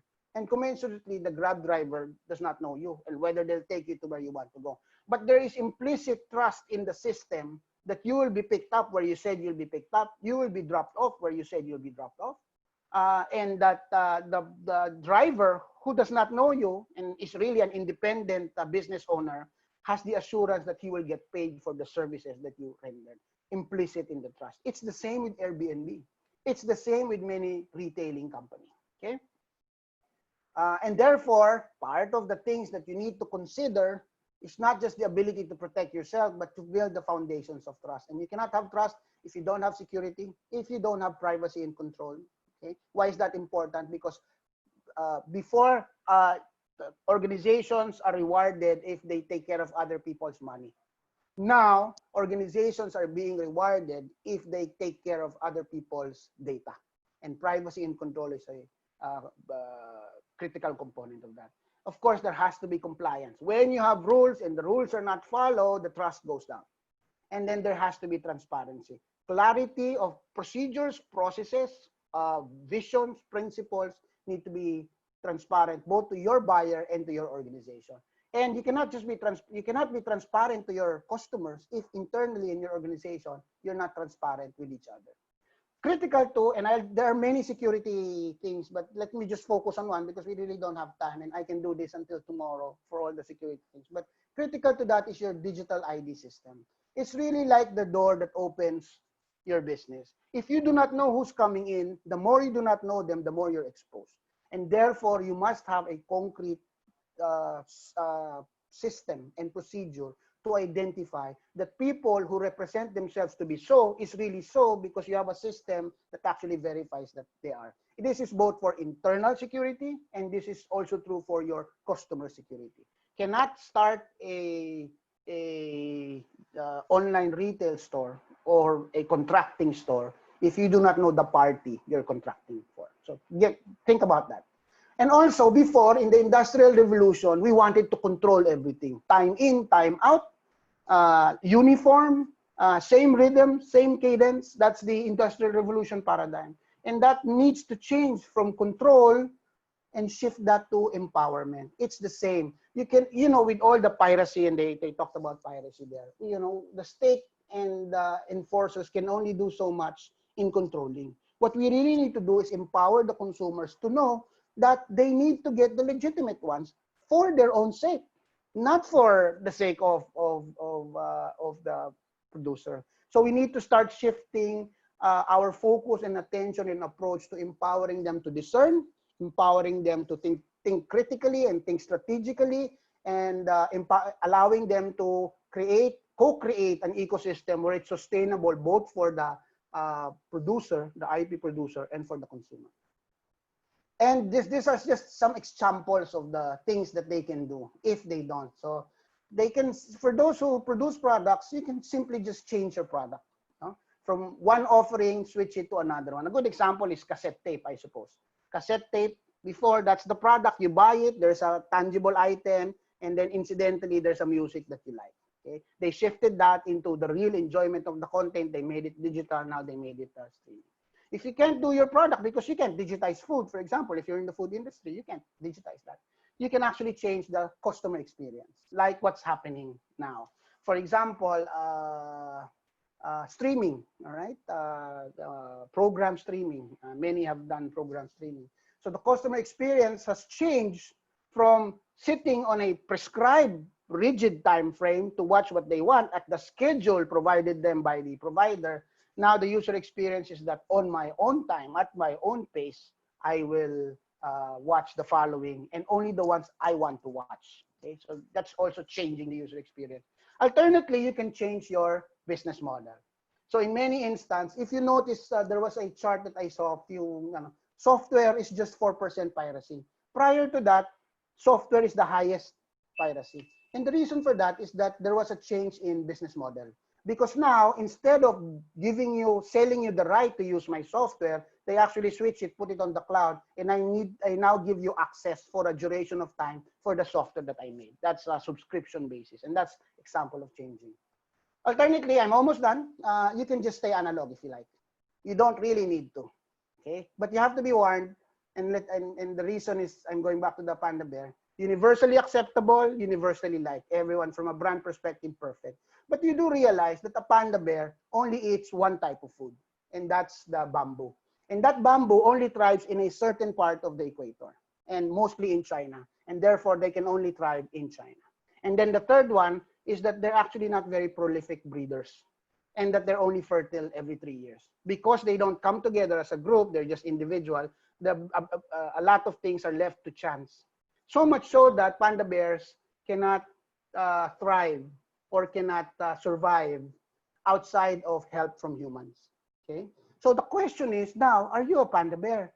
Because panda bears are not resilient, they're not adaptable, which brings them to a point of near extinction. So what's the lesson there? The lesson there is that it's not enough to be cute. It's not enough to produce something cute, right? But we really need to embed in our own personal profession, in our own work, resiliency, adaptability, and relevance. If you're not relevant today, then what happens is that you become obsolete. Either your product, your company, or your skill becomes obsolete. So just to wrap things up, just to remind everyone, if you're just thinking of digital transformation now, it's too late. It was not raining when they built the ark, and it's raining now. So you can probably still catch up, but moving forward after we've gone through all of this, we need to think ahead and start predicting or start preparing our organization, because we don't know what will happen. However, we can make our organizations, our skills in our products a little bit more flexible. And that's the end of the presentation. Thank you po. Mr. Richard Bon Moya from Microsoft Philippines, everybody. Thank you. My pleasure. Mr. Moya. Yeah, I think it's really important that those points that you raised on the disruptive nature of technology and the need for that paradigm shift that you were discussing about towards more adaptive and innovative ways of approaching this new normal. So with that, maybe Mr. Moya, we'll try to go back to Dr. Sherwin on and now. Maybe give him an opportunity to wrap up where he left off, and pick up where he left off. Unless he's had some trouble. Hello pa po. Okay. Hello pa. Can you hear me? Dr. Ona, we can hear you. I will not turn on my video. It's putting a strain on my connection. I'll just share my screen if you don't mind. Sure. So my apologies to my fellow presenters and to the attendees. These are issues beyond our control. But anyway, I'll just continue where I left off. Let me just, can you see my screen now? We can see your screen, po. All right, this is the take 3 and hopefully the final take for this act. But anyway, yeah, I was, I think I was cut off during my discussion of, I finished the national security aspect of cybersecurity, and I'm now going into my argument that indeed national security is not enough. Right? You need to put in a human-centric, human security approach. And when we talk about a human-centric approach or view, again, this is consistent with the idea of human security, wherein protecting people and ensuring that they achieve their life goals, their development goals, particularly of societies, are placed at utmost importance. Okay, it also underscores the importance of a rights-based regime. No, ano pong ibig sabihin niya? No, ito po yung human rights, no? Yung freedom from fear, freedom from violence, preservation of privacy rights, freedom of expression, and of course, yung to avoid unjustifiable sharing of personal data. And I've said that cyberspace using a human-centric view is viewed as an empowering domain. No, it is not merely a security or a warfare domain, but it is a venue where you can pursue further innovation, through collaboration and participation. No? It can also support good governance, digital governance in particular, and push the advancement of democratic values. So the persistent question in a human security or human-centric view is how can cyberspace serve as a venue to solve societal problems? Now, as I have said, there is a need for us to understand digital risks by viewing it using a human-centric view. No, I was a victim of intermittent access, no, and how can this type of service push online learning, for instance? No? So access to online services and information can be a barrier to this, or an issue to as a human-centric issue, or a barrier to further leverage digital transformation. Freedom of expression and freedom from misinformation is another issue that we should watch. No, we should focus on using a human-centric view. And lastly, of course, freedom from unlawful surveillance and cyberbullying, yung mga nagtotroll dyan. Of course, I'm into going for a cyber governance regime or internet regime, a regime or cyber governance which has a regime of policies, structures, and practices that can examine how these risks or these threats can be mitigated, and moving from a state-centric stance to a more participative and innovation-oriented direction. And this is my last slide. Digital transformation. This is another approach that we can take, no, in using human-centric and national security, viewing it as an ecosystem. Digital transformation and even cyberspace or cybersecurity as an ecosystem of policies, capacities or skills, structure, infrastructure, culture, and content. Okay, with that, I end my presentation and I thank everyone for their patience. Thank you very much. Salamat po. Pasensya na. Oh, thank you. Thank you, Dr. Ona, for sharing your insight. Kami po, we really appreciate this approach and this perspective on digital transformation as a human security issue as well. So thank you, Dr. Ona. Third time was the charm, so we're glad it worked that time around. Next up, we have Mr. Desmond Chan. Mr. Desmond Chan, good morning. Mr. Chan is the Deputy General Manager for the Television Broadcasts Limited, or TVB, and the General Manager for TVB International. So Mr. Chan is joining us from, is joining us today, and we look forward to his perspectives on digital risks, the new normal. Mr. Chan? Thank you, Paco, for the introduction, and good morning, ladies and gentlemen. Let me first introduce who we are before making our suggestions on how the industry and the Philippines government may work together to foster a business environment for foreign content providers to invest in Philippines. TVB commenced its business in 1967 as the first free TV station in Hong Kong and has become the leading TV station in Hong Kong since then. TVB is also one of the busiest content providers, actually production houses in Asia. And each year we produce over 20,000 hours of programs of a wide variety of genres, including dramas, news, documentaries, travelers, cooking programs, game shows, and the like. And since 1976, we have been distributing our programs outside of Hong Kong. And this business has become an important source of income for the whole TVB group. And currently we distribute our programs by two major modes. One is B2B and the other one is B2C.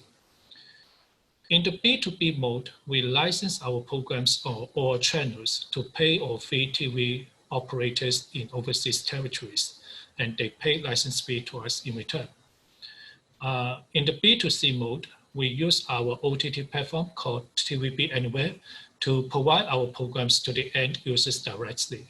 and in return, the end users pay a subscription fees, which could be as low as less than $5 US per month. Now, but unfortunately, digital piracy around the world has become increasingly rampant over the past decade and has seriously jeopardized our revenues from both the B2B modes and the B2C modes.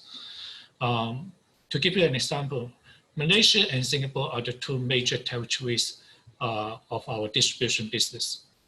However, the revenues we generate from these two territories have dropped by more than half over the past 10 years because of piracy. And likewise, the take-up rate of our B2C service has not been as quick as expected, despite the fact that we have priced our service at a very low cost, at a very low price. And this is largely because our contents are made available also on the pirate platforms. So in order to sustain our distribution business, we have been vigorously fighting piracy around the world. Actually, we have set up an in-house anti-piracy team comprising digital forensic experts, computer engineers, and lawyers to investigate and crack digital piracy around the globe. We have also been working with AVIA, for example, and other members of the video industry in the fight against piracy. And the major takeaways from our past experience in the fight against piracy are, number one, the industry cannot fight against piracy on its own without appropriate assistance from the governments, especially the local governments. And number two, as of today, site blocking is the most effective measures against piracy. And finally, number three, the industry prefers administrative or regulatory site blocking than judicial site blocking, because administrative site blocking can be implemented within a short period of time, and it is much more cost efficient. And indeed, members of the video industry are more willing to invest in a territory where their copyrights are properly protected. And same is true for TVB. Philippines is definitely a potential market for us to roll out our business. If our contents are protected by effective site blocking regime, not only shall we distribute our existing contents in Philippines, we may also consider engaging in local productions in Philippines, thereby providing job opportunities to local people in Philippines and paying taxes to the government of Philippines. And this distinguishes a legitimate content provider from a pirate. Pirates never pay tax to the Philippine government. Neither will they provide job opportunities to the local people in Philippines. So in conclusion, by implementing an effective site blocking regime, the Philippines government could create a win-win-win situation for itself, for the people in Philippines, and for the legitimate video industry as a whole. And TVB hopes this regime will be launched very soon in Philippines. So that's it. Thank you very much. Thanks.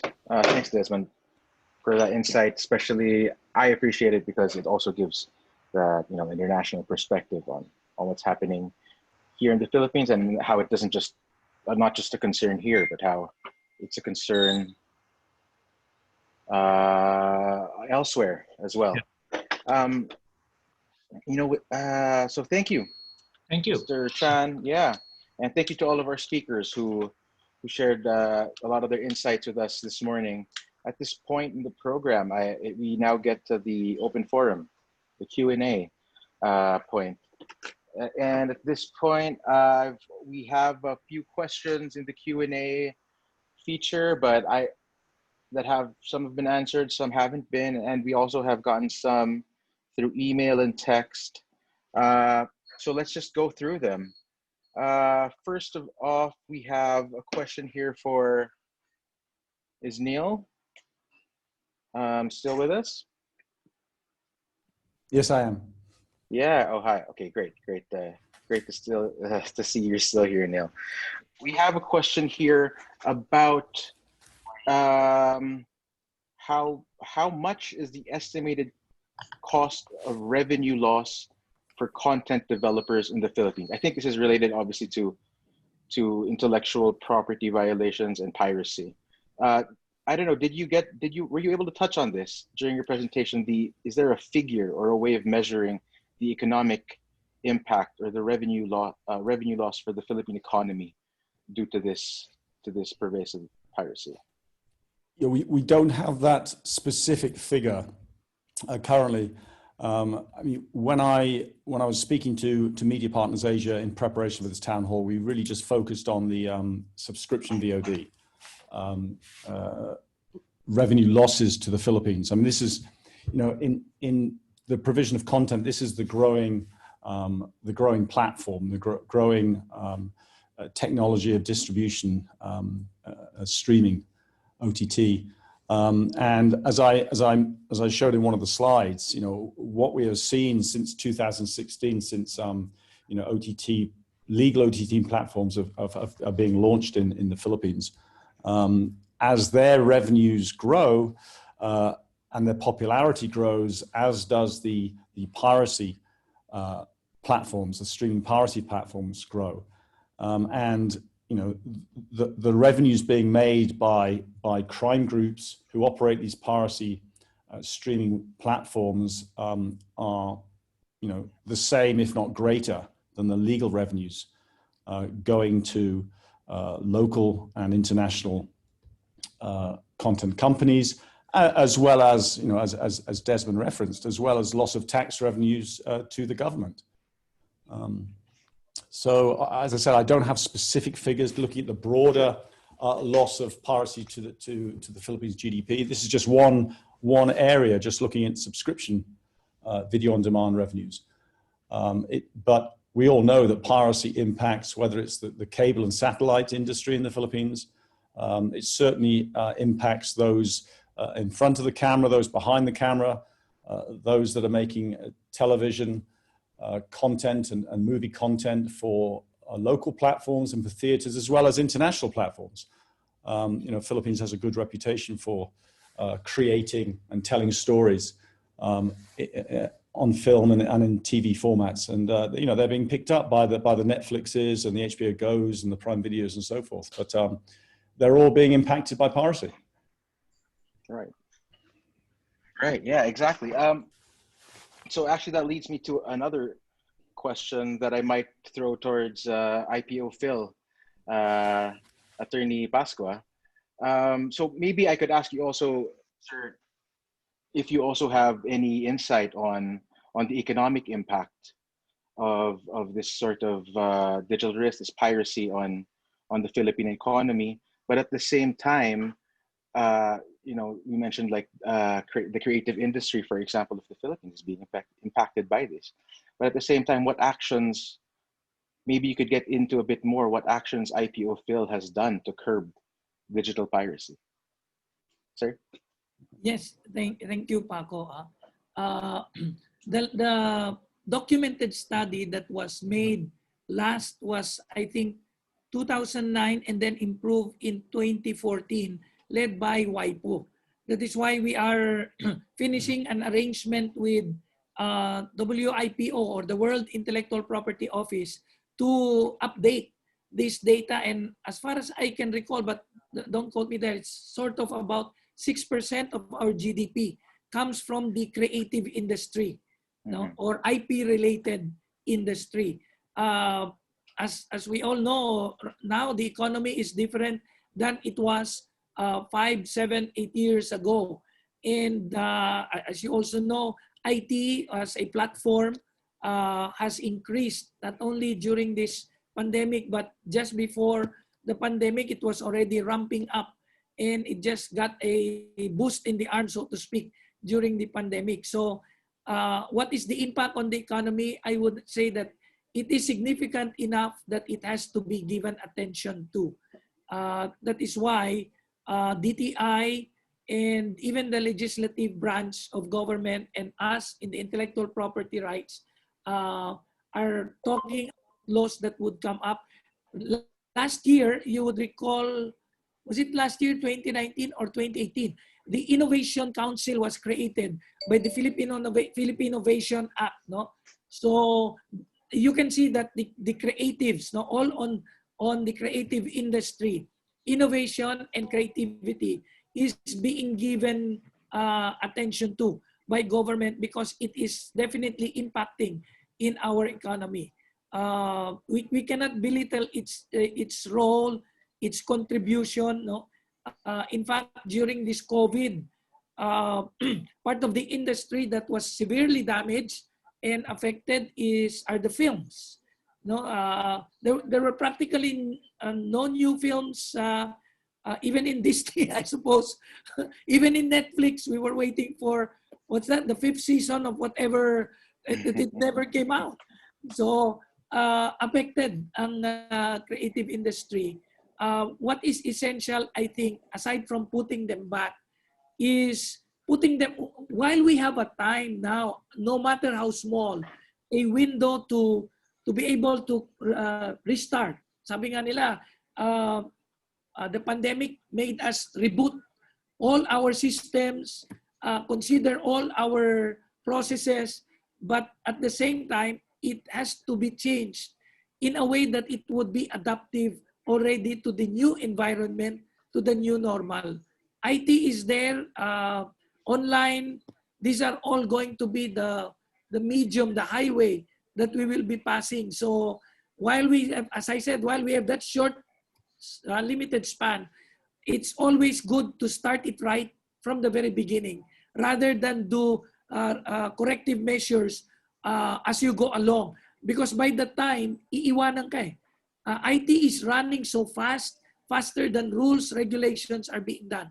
That is why even in government, what we're looking at are laws that are flexible, very open-ended to a certain degree, but giving the agencies in charge of monitoring, of regulating, a wider latitude on rules governance. So that mas mabilis ang pag-enact ng rules and regulations. Yeah, thank you, sir. In relation to, you were talking about laws, we have a question here that I think you could answer. It is, what is the status of Senate Bill 2109, the Infringement Act? Maybe you have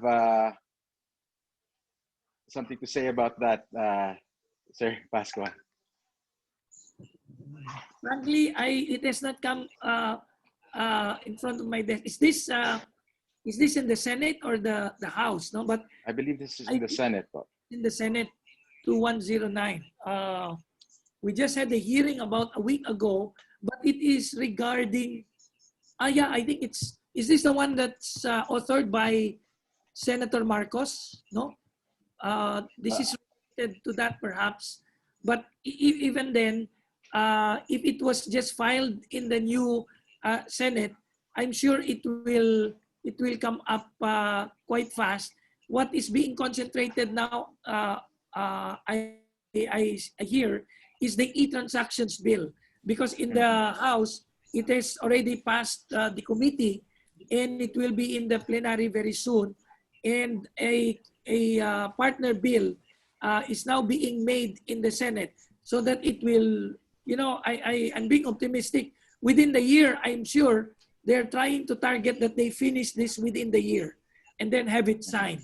So it's really going into those areas, e-transactions bill, recognition of intellectual property rights, and then the consumer interest. These are all converging on the issue of platforms and in the internet. So if I could just jump in there, the Please, Senate Bill, the Senate Bill 219, the Online Infringement Act, that's the old number that was given to that bill during the last Senate hearing. It's now Bill number 497, which is something that both Deputy Director General and I referenced during our presentation. So it's actually Bill number 497 now. Thanks for the clarification, Neil. And thank you, Deputy Director Ted Pasco, for enlightening us on that. So maybe so I can segue a bit also to our other speakers here. Deputy Director General Ted Pasco, you mentioned earlier the creation of an interagency body that different agencies working together to address these digital risk issues that are coming up. And I was wondering, we are, in an age where there's a lot of interagency task forces being created here in the Philippines. And we've also seen that some of those task forces have involved the private sector because, like you said, we really do need that harmonization and harmonization and collaborative work between the private and the public sector. So I was just wondering, first with Mr. Pascua, is there any initiatives of the IPO to work with the private sector? Then later on, I'll segue to the private sector and ask what sort of, if there is or if there isn't, what sort of inputs you think this sort of collaboration could result in. Specifically for what we're discussing, there is now, we're waiting for it to be signed. It's practically done. They're just refining the rough edges. We're waiting for a MOA to be signed. This is between the platform owners, like Lazada, Zalora, all of them, and the brand owners. Government is stepping aside, not necessarily to be out of the picture, but we want an environment where there is voluntariness as well as collaborative working. As I said, when I said my last piece, if there won't be any discipline and proper education, government has nothing else to do but to intervene. And when government intervenes, sometimes rights get to be affected somehow. Kasi walang order eh. Pag walang order, pag sinabi ng, ganitong gawin natin, somehow, somewhere, certain rights will be affected. Kaya it is necessary that stakeholders get to cooperate. Now, this MOU tries to work out the interests of brand owners on one hand and the platform operators or owners on the other. That they can come up with a good, not only communication, but a working relationship where when there is a violation of IPR, they will resolve it among themselves, take it down as soon as possible, and rectify the problem that has arisen. So we're trying to push this up this is with the help of the British Embassy. They're the ones pushing the agreement. As I said, it's practically done, just refinements of some provisions. We hope it would have been signed end of September, but we're okay. I mean, hopefully by the end of October, they can take out the rough edges and then sign it. The other one, as I said, is our revitalization of the IEO, our Intellectual Property Rights Enforcement Office. Together with that is the NCIPR, that's the whole of government group that are working. In fact, right now, as we speak, I'm on the other line. We're sitting down, the NCIPR Technical Working Group is sitting down already with a well-known mall where counterfeits and fake goods have been sold and has been institutionalized in the Filipino mind. So we're trying to really gel up on these things. But as I said, we're holding back. I hope our private sector would really appreciate this. We're holding back as government and not coming strong because we really want this to be, we're in a democratic space. So let's work together. But as I said, if it becomes unruly, there's nothing else but government is given the mandate to put order into it. So we're working now on the other line. We're discussing with this group, and very soon, not very soon, but we're constant touch with Facebook, Zalora, Lazada, Shopee. To their credit, I'll end it this way. To their credit, they are also moving. I would like to commend them on this. They're moving. Perhaps we still want some more movement, but I could assure you they're moving their processes. Lazada just shared that they are using AI already to be able to weed out counterfeits and pirated goods. But we're trying to work with them, increase these efforts, and we hope other private enterprises, Facebook, Zalora, Zalora, we have not as much problem. I mean, let's call a spade a spade. Shopee, we're looking at that as another source, and Facebook. They're all working together. I assure you that. But we still look forward that they could be a little bit faster because maraming nadadanyosan, maraming naapektuhan. Okay. Yeah, thank you, Attorney Vasco. Maybe now we can hear from Mr. Bonmoya from Microsoft. What do you think? Or what kind of role do you think? What kind of output do you think collaboration between the private and public sector could bring when it comes to addressing digital risk, not necessarily just intellectual property problems? Oh, okay. I think let me first segue with what appears to be a perception that when there is a societal problem, the responsibility and the onus is on government to solve it. I think that is a formula for failure. We elect and create our own legitimate government so that they will be able to facilitate the aspirations of the country. And therefore, societal problems, including poor quality, cybersecurity, are societal problems. And the responsibility does not lie merely on the government alone.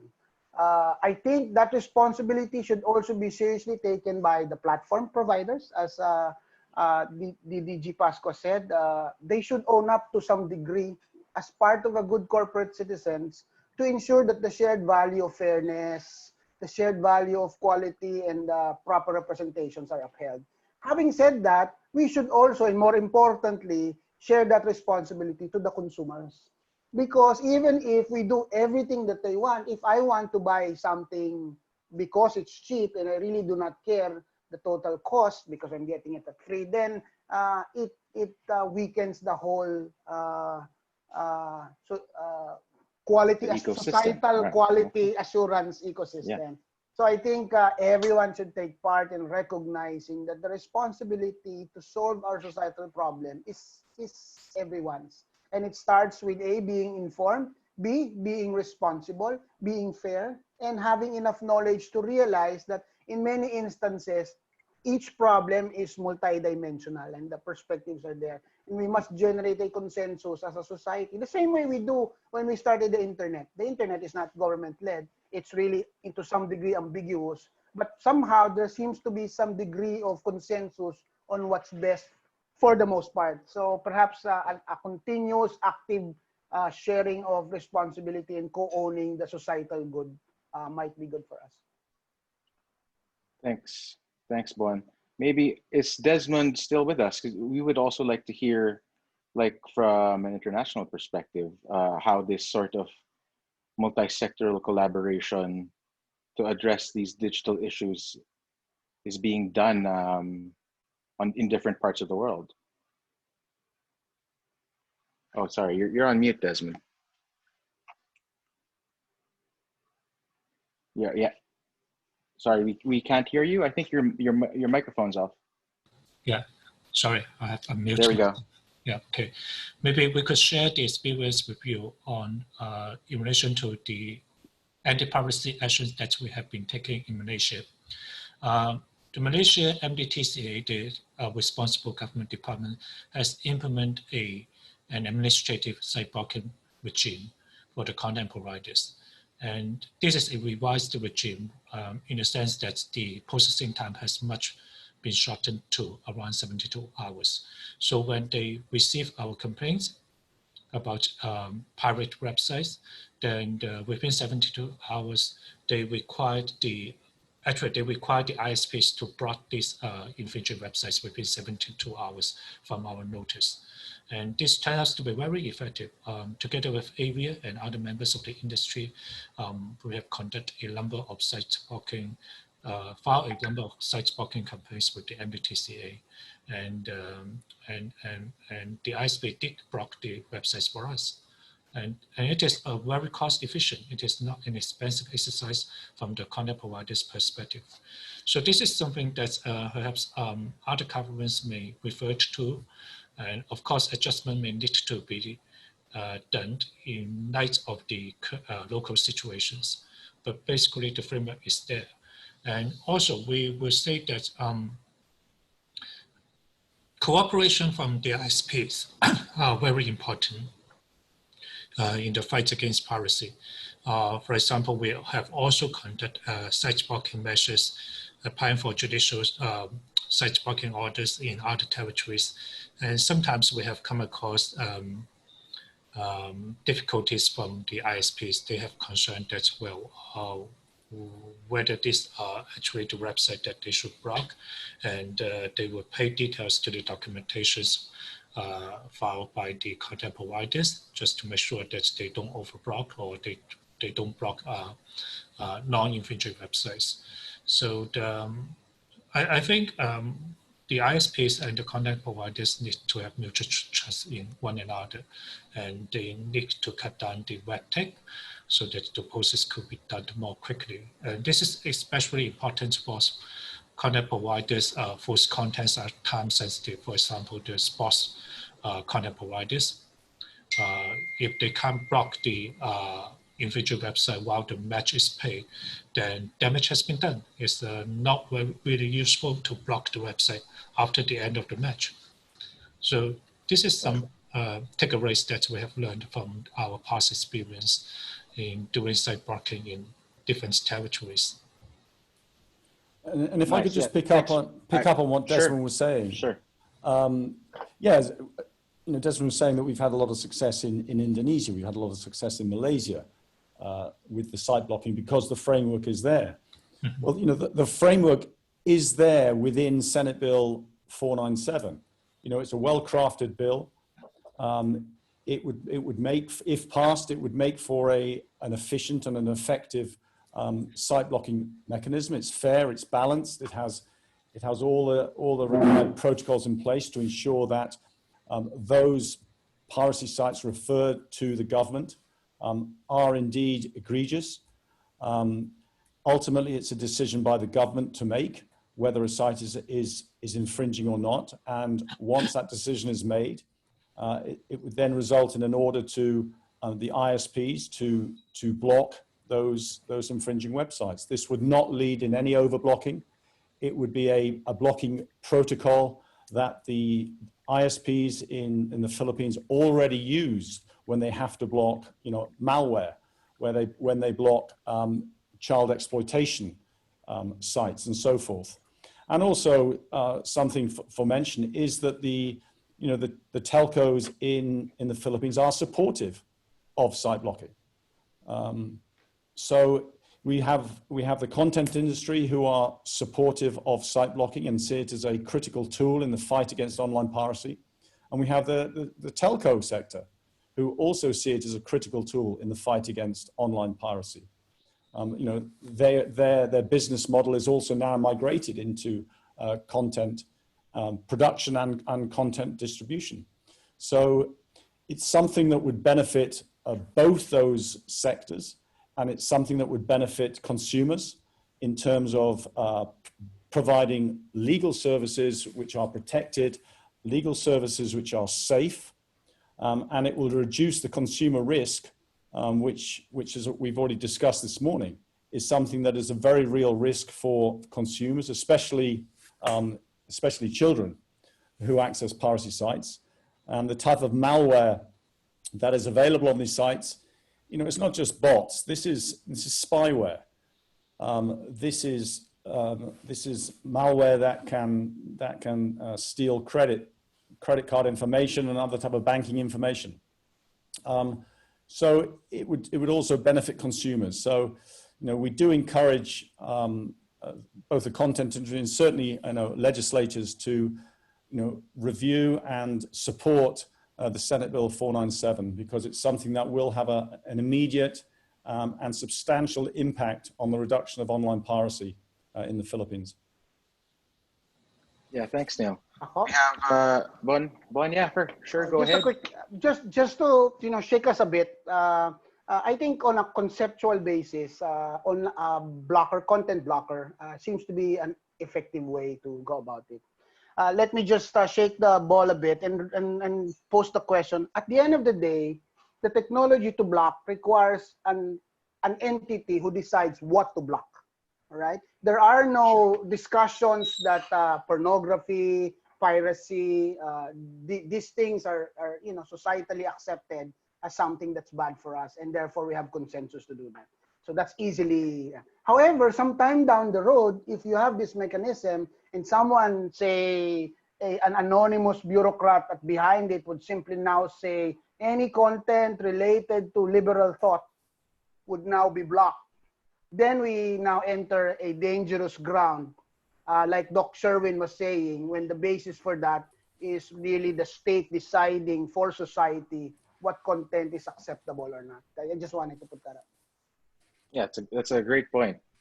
It's a fair point, but I was completely off the mark from the focus of Bill 497, which is solely to focus on stolen content, on pirated content. It's got nothing to do with freedom of expression or the type of elements that Richard was referring to. It's a very narrow piece of regulation that is solely focused on blocking the ability of crime groups to monetize from stolen content. Right. Yes, Pop. Go ahead. Okay, what we're discussing right now, there was a MOA between IPOPHIL and NTC existing for quite a time already, and we revisited that, and we have had several meetings already, because that MOA centered only on cable communications. Time has already overtaken it. So we have already submitted our draft MOA, a revitalized new MOA, to NTC and the DICT to be able to shepherd a good agreement. And Neil, we're sharing this to you. We're reviving that concept, except that now we deal with NTC as it oversees ISPs. So who will be the agency that will say there is a content rights violation? It will be IPOPHIL. NTC will implement the decision of IPOPHIL. We're just narrowing down the process so that it will be quick, it will be speedy, and there will be a redress or appeal that can be taken out of it if the respondent would like to appeal it. But very soon, I hope sooner than later, we're still targeting before the end of the year, this new memorandum of understanding will be approved. And so it will be IPOPHIL in the forefront, working with NTC and the ICT to be able to take down, and this is, Neil, this is why I'm saying we'll be getting in touch with you very soon at a extended manner, how to take down sites that really affect content rights. Now, the other aspect that was raised by Richard, definitely, I agree with you also about that. But as I said, if we are unable to come up with a working environment, there is definitely always an issue that Big Brother will come in. That's why, for the meantime, I think we're all agreed, like what Neil said, it's only IP, intellectual property, that will really be taken care of. But your foresight on that is definitely worth thinking about this early. Yeah, thank you. Thank you, Paul. Thank you, Pascal. We have Dr. Sherwin Owner raising his hand. Yeah, thank you, Pascal. Can you hear me? We can hear you. We can hear you. Okay, all right, that's good. I just would like to go back to the issue raised by Secretary Ted and Yusek Bon a while ago about private sector taking the lead. In the idea that I presented in my talk, having some sort of an internet or cyberspace governance regime, the idea there is really for government to be a co-equal participant. At this time, the time of pandemic, we cannot really minimize the role of government, especially in areas where there are sectors that are marginalized. Let me just give you an example. For sectors in the micro, small, and medium enterprises, they're having a difficult time adjusting to this new normal, or even adopting e-commerce and at best digital transformation at that. No? And the question is, who will now upgrade the capabilities of this sector? So I think government, with its responsibility of preserving the public good, can have a very strong say. No? Not to minimize, of course, the role of the private sector. No? I'm just saying that there is, shared responsibility for all sectors. That's it. Thank you. Yeah, thanks, Dr. Ona. That was a good point. Yeah, that shared responsibility, that shared accountability to people for delivering this new, how do you say, this new demand, this growing demand for connectivity, for digital technology and digital solutions. Since we're now with Dr. Ona, and I was really intending to ask you this next question, address it to you, Dr. Sherwin. We have a question here: how do we reconcile the need for public safety and a humanistic, participative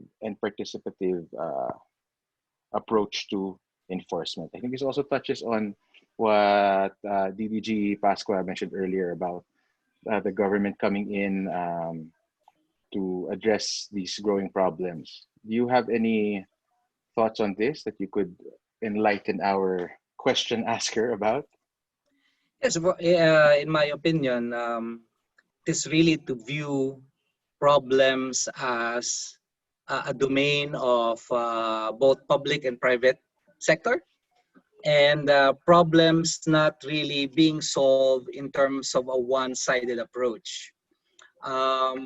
As I have explained in my presentation, in terms of digital risk, government has a very national security orientation when it comes to cybersecurity and digital risk. However, they tend to lose out at some of the granular things, no? Like, for instance, the acceptance of surveillance. In the United States, of course, this is an issue. It's a choice between privacy and the government's ability to protect you, because they have the capability to do that. Now, as we are going into this kind of norm, I think it is worthwhile for us to ask, if this is acceptable for us. That's why in my presentation I was batting for, a creation of this governance regime, that intends to put in people from different sectors that can discuss these emerging issues. This is the first time in our history that we're confronted with these types of issues. And so there is no simple answer. There are no simple answers to this. It's not 1 + 1 is equal to 2. No, lahat ito, most of these are uncharted territories. No, I've read publications from Europe, for instance. So even they themselves are having difficulty in addressing some of these issues. So perhaps putting in the best minds can really discuss and identify what are the emerging issues and that we can address, and mitigate these recent threats. Thank you. Thanks, Dr. Ona. We're actually we've reached almost the end of our open forum time. So I just wanted to ask and give, everybody the chance, if they had like 1 or 2 points that they really wanted the audience, the participants here today, to take away from this discussion. If you wanted to share 1 or 2, I offer the floor to anybody who wants to get in some last words. Let me start. Sure, po. For your comments, I've taken note of some and gotten in touch with some of you. DTI is working very much on MSMEs. If you have noticed how they have curated products, dati yung one town, one product. Now there's Go Local, raising it to a higher level so that it can also participate in the global market. But this pandemic really set aside or disturbed a lot of things that have been that are being made. Now, we're working, as I said, we cannot come with too strong a hand. We're working with Lazada, Shopee, and all of these platforms because they also are opening their doors to MSMEs to come in. They don't have funds to be able to sell in a brick and mortar way, the traditional way.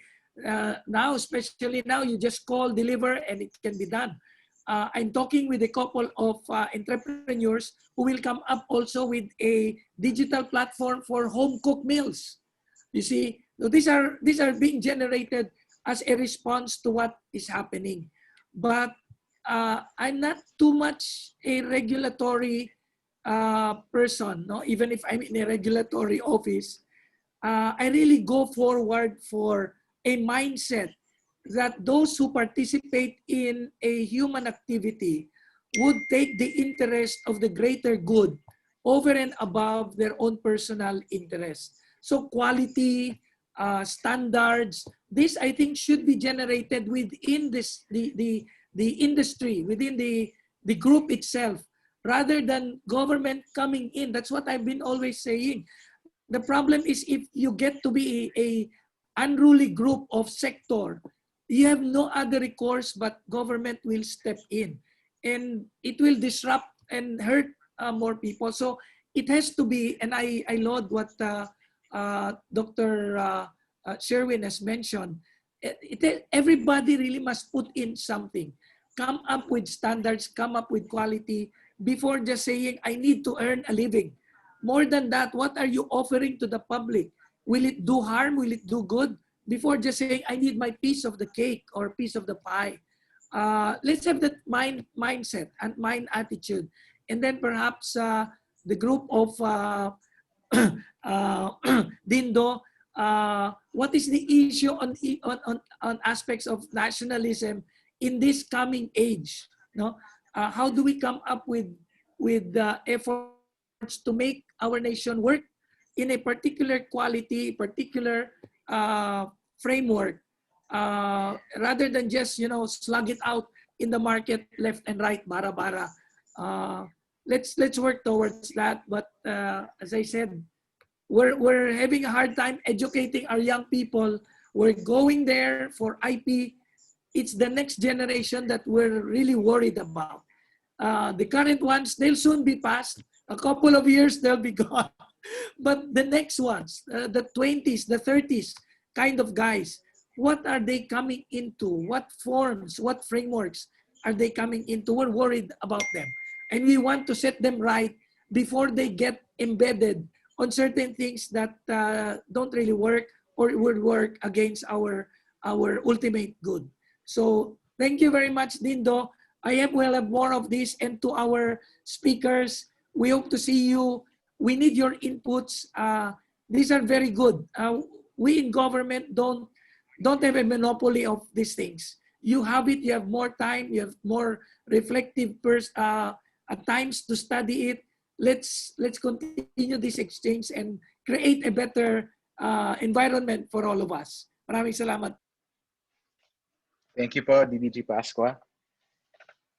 If nobody else wants to add a few points, I think everybody, especially those last words from DDG Pasqua, they were a very nice way of summing up the value of our discussion today.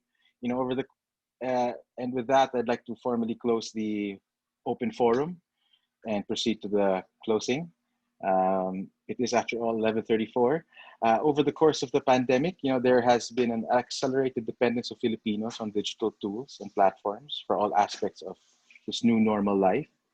So it comes as no surprise then that there are now more cases of phishing attacks, online scams, cyber security threats, including increased piracy incidents.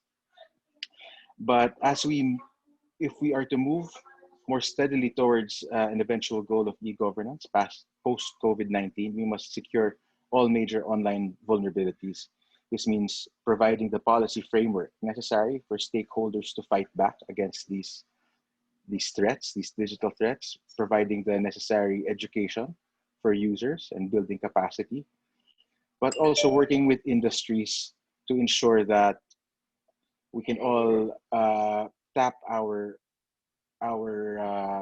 forces and our efforts to address as a whole of society this issue of digital risks.